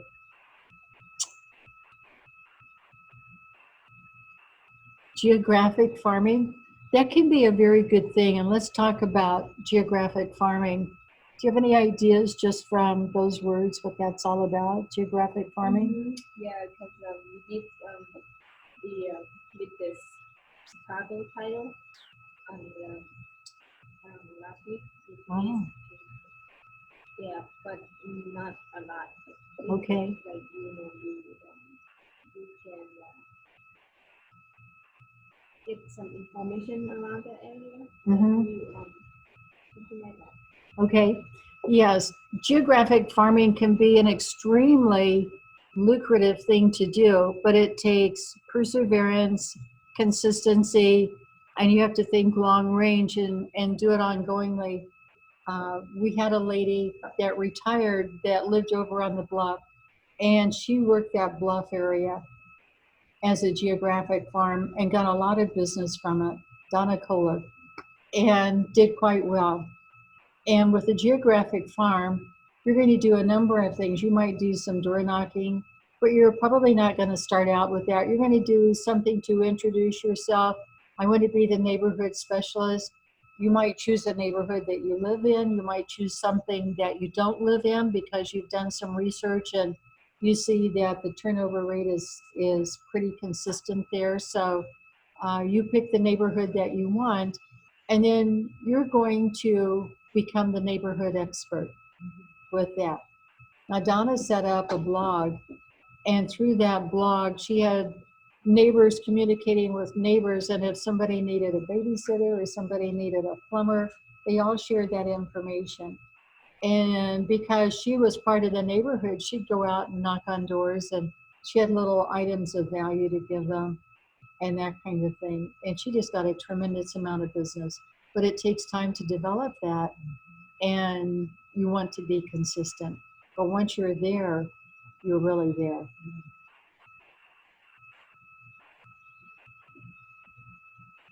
Blogging, having your own website. When you get your license and you come, one of the first things you want to get is a name tag. And you want to wear that name tag everywhere except at church. And when you wear that name tag, people will begin talking to you. If you're standing in line, we used to have a little girl here that would go to Costco with her name tag on. She never ever saw a stranger. But she got business from standing in line at Costco because she'd turn around and talk to people with her name tag on. And next thing you knew, she had an appointment for a listing or something. And wherever you are, and you don't even have to be the one to be that outgoing. If you've got your name tag on, they will talk to you. It used to be that we had career apparel. We had gold jackets. I don't know if you remember many, many years ago, jackets about this color, only was a little more like mustard than this. And we had to wear those things. And what it did was give people psychological approval to approach you. And I was in a place called Little Jocko's one day at lunchtime, and I had on my gold jacket, and this guy walked up to me and he said, "I see you're with Century 21. I've got a peach orchard to list. Would you list it?" I said, "Sure." And it was that's just the way it works. That's the career apparel. John, do you have on career apparel right now? I just have a T-shirt on, but yeah, it's Okay. All right. And people approach you. Yeah, they always want to know, because people love to talk about real estate, so they want to talk about the market. Yeah. Okay. So you better know when they ask, right? Yeah. Either the bills are paid or they're not. Right? Okay, as soon as you get your license, I have a letter for you to send out to your sphere of influence. And it's all of your family and friends and the people that you know. And it's not asking for business, it's just saying, I've made a career move and I'm now a real estate professional. Talks a little bit about your aspirations, talks a little bit about the company, and it ends by saying, I want to be your source for all things real estate. Expect to hear from me. And then that way you can follow up. We always talk about items of value, and an item of value is anything that gives somebody some information or something that they perceive is worthwhile. When you send out a postcard and say, do you want to list your house today? That's not an item of value. But when you send out a postcard and you say, the latest house in your neighborhood closed escrow on September 30th at $410,000, that's an item of value. That piques their interest. Okay. Do you? Yeah. And you always look at them, don't you? Yeah. Curious. Oh. Sure. Yeah. So this is what the neighborhood's doing now. That's good. Yep.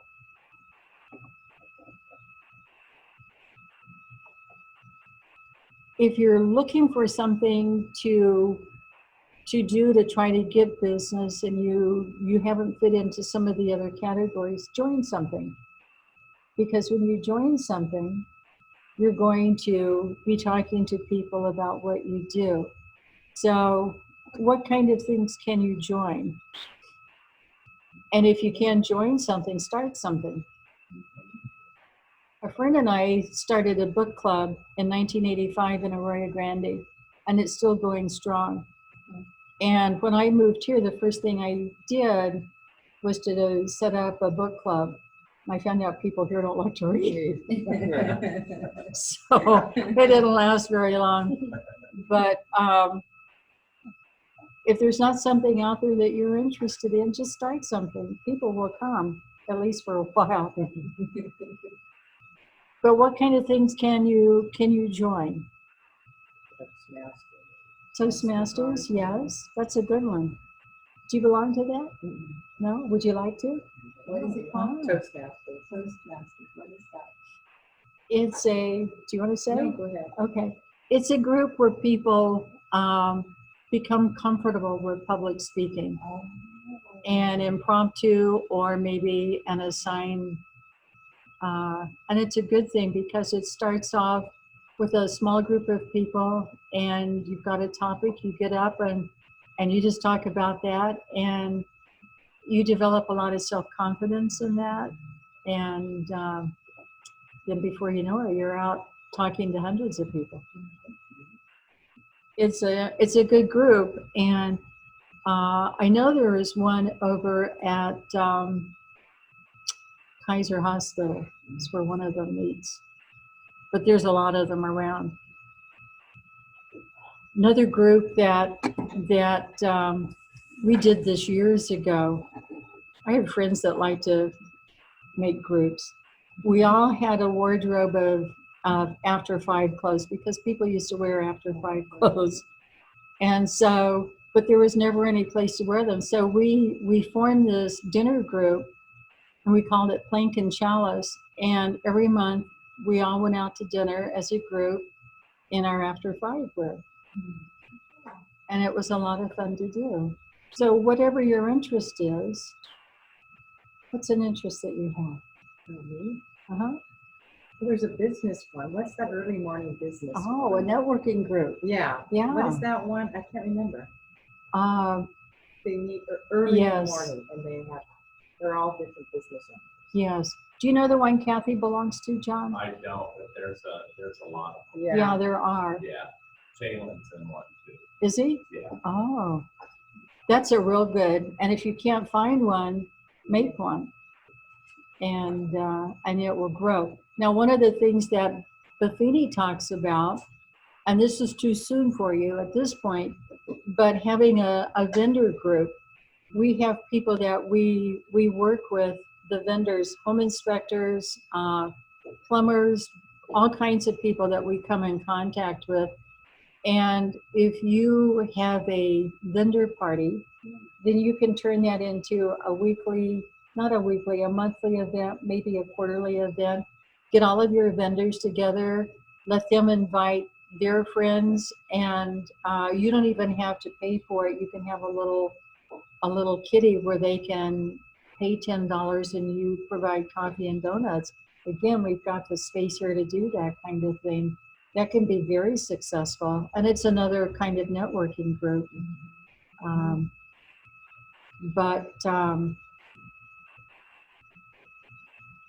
Noe, do you know a lot of people from your community here? Because I know you're new here. Okay. But I only know the people that I work with in Kirkland. That's why because I'm Indian. Okay. So if you know 1 or 2 people, you might call them up, invite them out for coffee and say, how about if we start a little group where we could all get together and meet each other? Because I think people from similar cultures like to get together and meet and get together as a group every month or 2 or 3 months or something. We might do that. Something like that.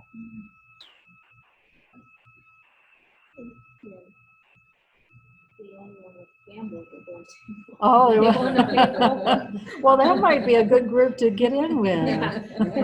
I think you might hold like poker night and they were interesting. Oh, there you go. There's a group. That would be There's a perfect. group. Yeah. Yeah, have a casino night. Yeah. Okay. Car signs. We have some people that use car signs here. I honestly don't know how effective they are, but the one thing they do is when you are going to go show a house and you've got those signs, everybody knows that you're the agent there showing, and that's good advertising for you. So we do have people that use those. Touring the inventory. I think one of the best things you can do as a new agent is get together in a group and I'll go out and look at new property, new to you because you're not familiar with any of it. When I was a brand new agent, we had a lot of new agents at the time, and we did that every day, and we'd be gone sometimes for half a day. We'd be out looking at property because there was a lot to see. And when you're in those houses, you get a feel for square footage, you get a feel for prices, you get a feel for neighborhoods. This is a big area, and usually there's a lot of vacant houses, and they're easy to see.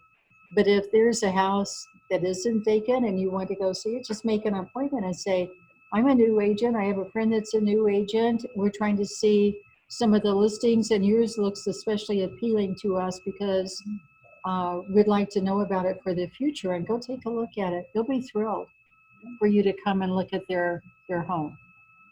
So I would spend a little bit of time every day until you get busy as part of your learning process to go out and look at properties. It's a fun thing to do anyway.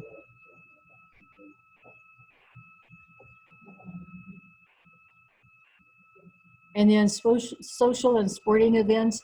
If you're at something casual where you can wear like John's shirt with your logo, or Irma's got a whole little collection of baseball hats with Century 21 logos on them, and she wears those a lot. People just respond to things like that, especially at outdoor events and so on and so forth. So You just buy your own, like the shirt or the hat and stuff like that. Yeah, we have vendors that you can go to. I have one right around the corner actually that makes these t-shirts. And these t-shirts are only about, you order 25 anyway, I know this, they're like $9. oh my goodness. And they're the best t-shirts I'm a t-shirt fanatic. They're like that 50-50 blend. They never wrinkle. They don't fade real fast. I have one for, I have like 7 of them when I rotate.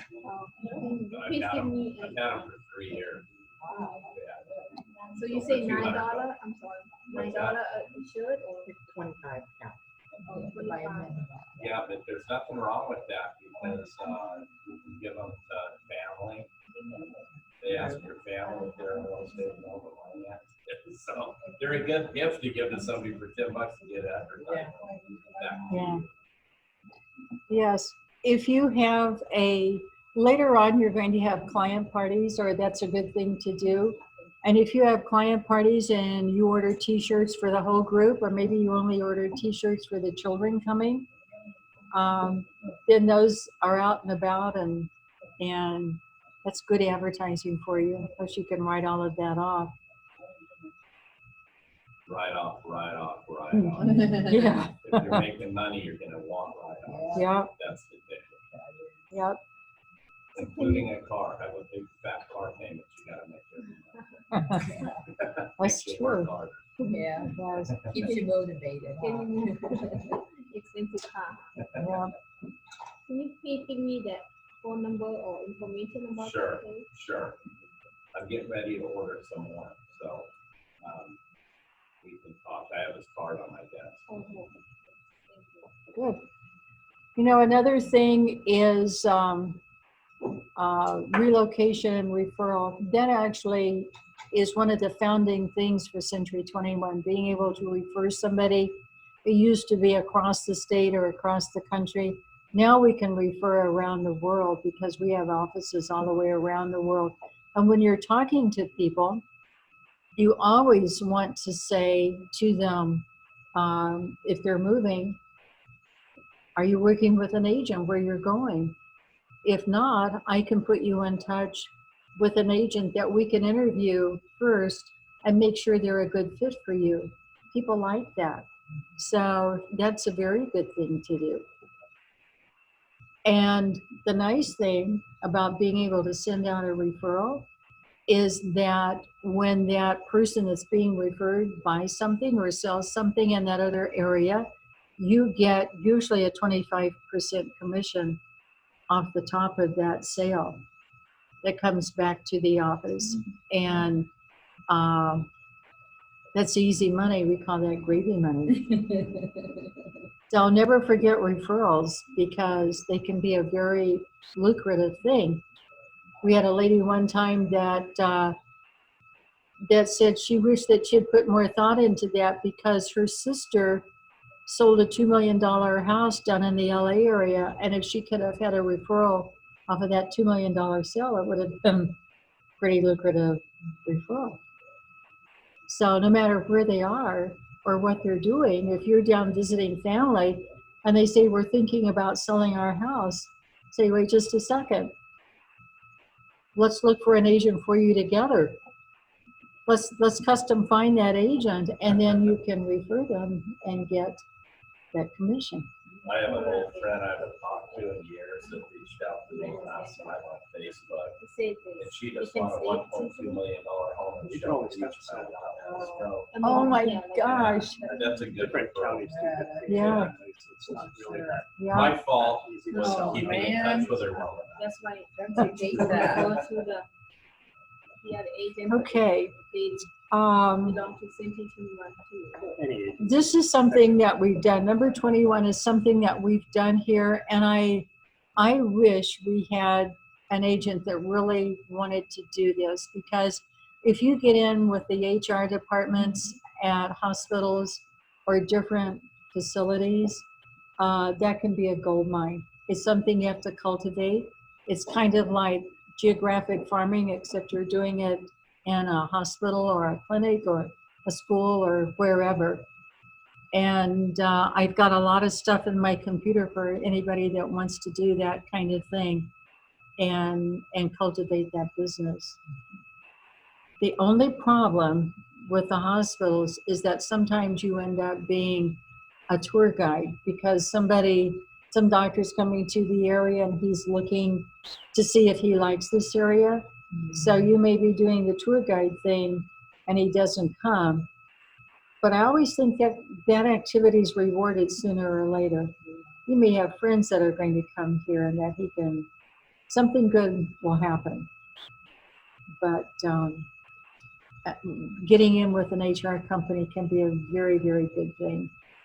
We have a lady, she must have retired. I don't know what happened to Debbie Fulmer. Do you? Maybe she did. But she worked with St. Agnes for a long time and had some business going with that because she cultivated it. That's what most of the pharmacists. Did you? Yeah, most of my friends are pharmacists. Oh, well, interesting. Okay. Political meetings, city council, board of supervisor meetings. I haven't done it here, but when I lived in Array Brandy, I went to every single city council meeting. And you meet people there, and you know what's going on through the building department and that kind of thing. So going to supervisors meetings or council meetings, and especially a lot of times they're looking for people that will, I think it's called public testimony, where they want people to stand up and talk about something. You can do that as an agent because you know what's going on. That can be a very good thing. It's a good way to get business. And I think it's one that a lot of people don't think about, but I would keep that in mind, actually. Okay. Become an expert in one real estate arena. So what would an arena be other than for horses? So it could either be commercial Could or be. first time home buyer. Or Yes. downsizing. Yes. Or condominiums. Condos, yes, uh-huh, Small family. Yes. Foreclosure, investment, yes, relocation. yeah. Just about anything you can think of could be adapted to that. We had an agent here that sold mostly gasoline stations and convenience stores. Usually the convenience store was connected into the gas stations. But he did that all up and down the valley here and had a pretty good business going. And let's see, other things that you could get into would be, there was a guy here in this area that specialized in mid-century moderns. I can't remember his name. Can you? I've seen if there's that many in this area. Yeah. Do you remember, John, the guy that specialized in those mid-century? Broker for like, there's a modern broker and a broker modern, I think. Oh. Isn't it one or the other? Oh, it might have been, I don't know. But that was his specialty. And where would you find those in this area? The Tower District? That seems earlier than No, I don't mid-century. know, but it reminds me of a guy that, Mel, what's his name? Mel Kilner? Mel Kilner did all the Fresno High stuff. Oh, I mean, when I say all of it, I'm talking probably half of it. oh, And that was his niche. He's very old today. yeah, But he had that whole area wrapped up. Oh. People call him Mel. yeah. Yeah, That was his geographic farm then. yeah. Yeah, Not so much Tower, but Uh-huh. Fresno High. uh-huh. It's kind of like that Huntington area. Melanie tends to do, or she used to, a lot of Yeah, she business was on there. a roll over there. Mm-hmm. Okay. There's other things too.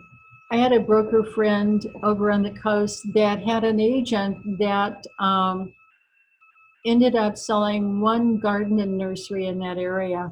And that opened up the doors all up and down the state to him. And he did garden and nurseries all up and down the state of California because of that one sale, and it just opened the door.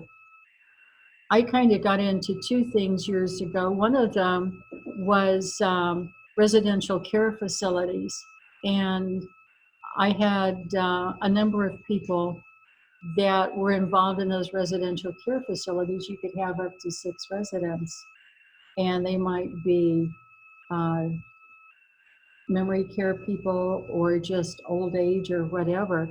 But once you get into a little circle like that, it's easy to work around in that group and get business. So, and sometimes you fall into those things. It's not a planned thing. You just fall into something, and then the next thing you know, first property was the other thing.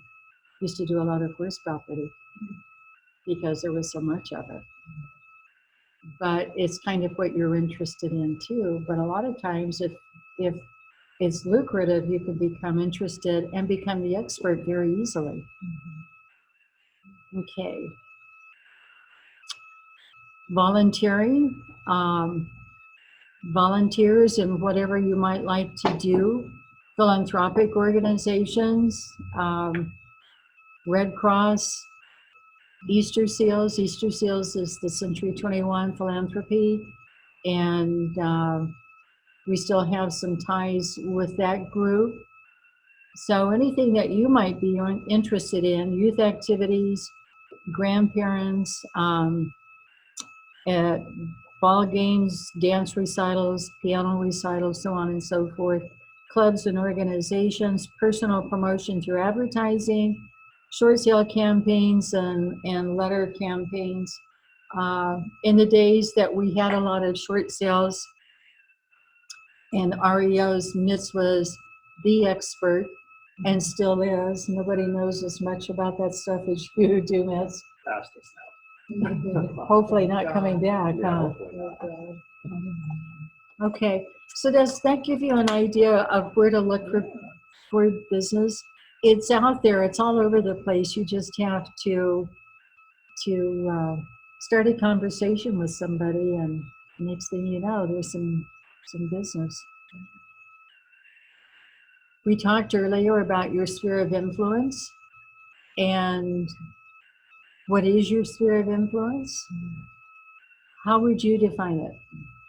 Your sphere of influence. People that you come in contact with daily. Yeah, people that maybe they're on your Christmas card list. Maybe they're they are people that you come in contact So with. they could be like acquaintances though from the past or something. Yeah, and sometimes you may not even know their name unless they've got a shirt on with their name. Most people have the bug spray guy that comes and sprays for bugs. May not know his name, but you see him frequently and could always start a conversation. Um, the people that change the oil in your car, there's just all kinds of places. And so there's a lot of things here. And sometimes you have to remind people. I see in-laws here. Sometimes you have to remind your in-laws. I'm in real estate now.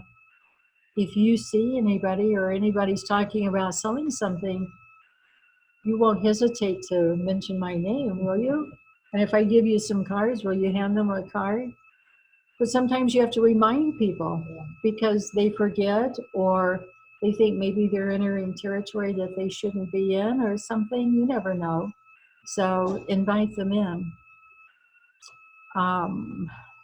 Looking at some things here.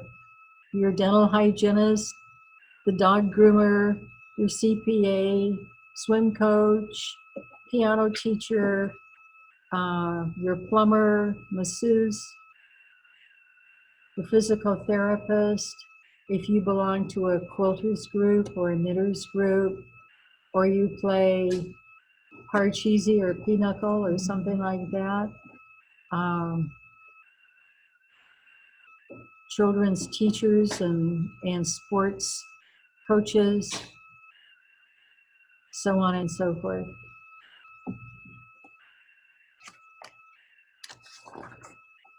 Okay. Any questions about that? What I would suggest that you do while you're doing your budgets and those other things, your goals, I would get a sheet of paper, maybe turn this one over with the sphere of influence and write down people that come to your mind.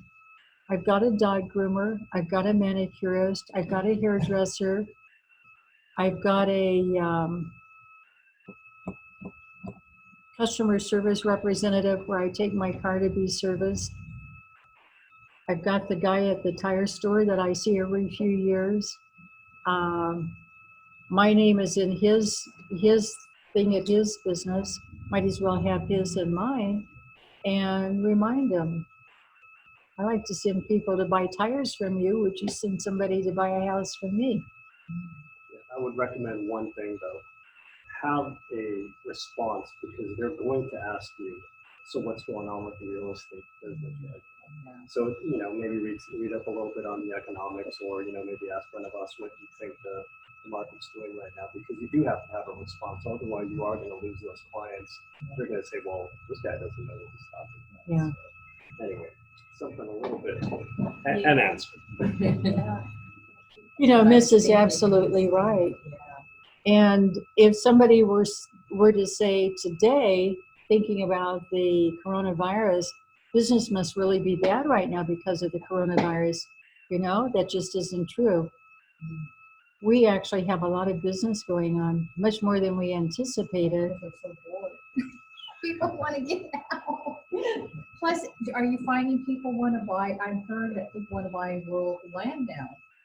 Are you seeing that? Well, I don't know, but we're seeing a lot of people buying houses right now. Oh, interesting. It is. And maybe they are bored. But the buyers that are out there right now tend to be good buyers. Yeah. They're serious. So if they're out looking, it's because they're ready to buy. Still, so they're not. That's why they're afraid that the economy's going to get changed. Oh. They want to spend it now. Yeah. I don't know. Maybe. Oh, people are buying now because they think the economy may go bad after we get through this virus thing. Well, tomorrow, Lawrence Yun is supposed to speak. He's the chief economist for NAR. Oh. At 9 o'clock tomorrow, unfortunately, the same time as our meeting, he's going to talk to Mike Lee. So I'll probably turn over the meeting to you guys, and then I'll take contact. Well, the interest rates are really low right now. Is that what it is? Yeah. Interest rates are low. Loans? Are loans easy? Oh, yeah. What they're afraid of is the short term. Like they're looking at a maybe 30 to 40% decrease in volume, but no decrease in value, which is good. Right. So as soon as we're able to get out of this thing, all that pent up listing inventory should be coming out. We'll have beautiful interest rates. Hopefully, a lot of real estate agents asleep still, and we'll be able to sell a lot of properties. Yeah. So I think that's Better, great. better yet, go list the listing inventory. Yeah. Don't wait for it to come out. Well, it's pent up. I know there's a lot of people that want this stuff. So, There's still people that want to list. I got a call this morning. Well, that's good. I was Yes. wondering about that, yeah. Yeah. And speaking of lenders, we have a wonderful in-house lender, Kathy, that can do any kind of conventional FHA, VA, jumbo loan. So get to know Kathy, and if you can bring some business to her, that would be wonderful. Is there still people on there? Dominic, Oh, they all left other than Dom? well, there's 2 M's on there, and I don't know who the Okay. M's Yeah, are. we had like 7 on there. Okay. Someone was sharing their screen and I couldn't see anything, so I didn't. That's why I'm not talking about it. I'm keeping you late, sorry. That's okay. Once I get started, it's hard to stop. Okay, thank you, everybody. We're going to come again Thursday.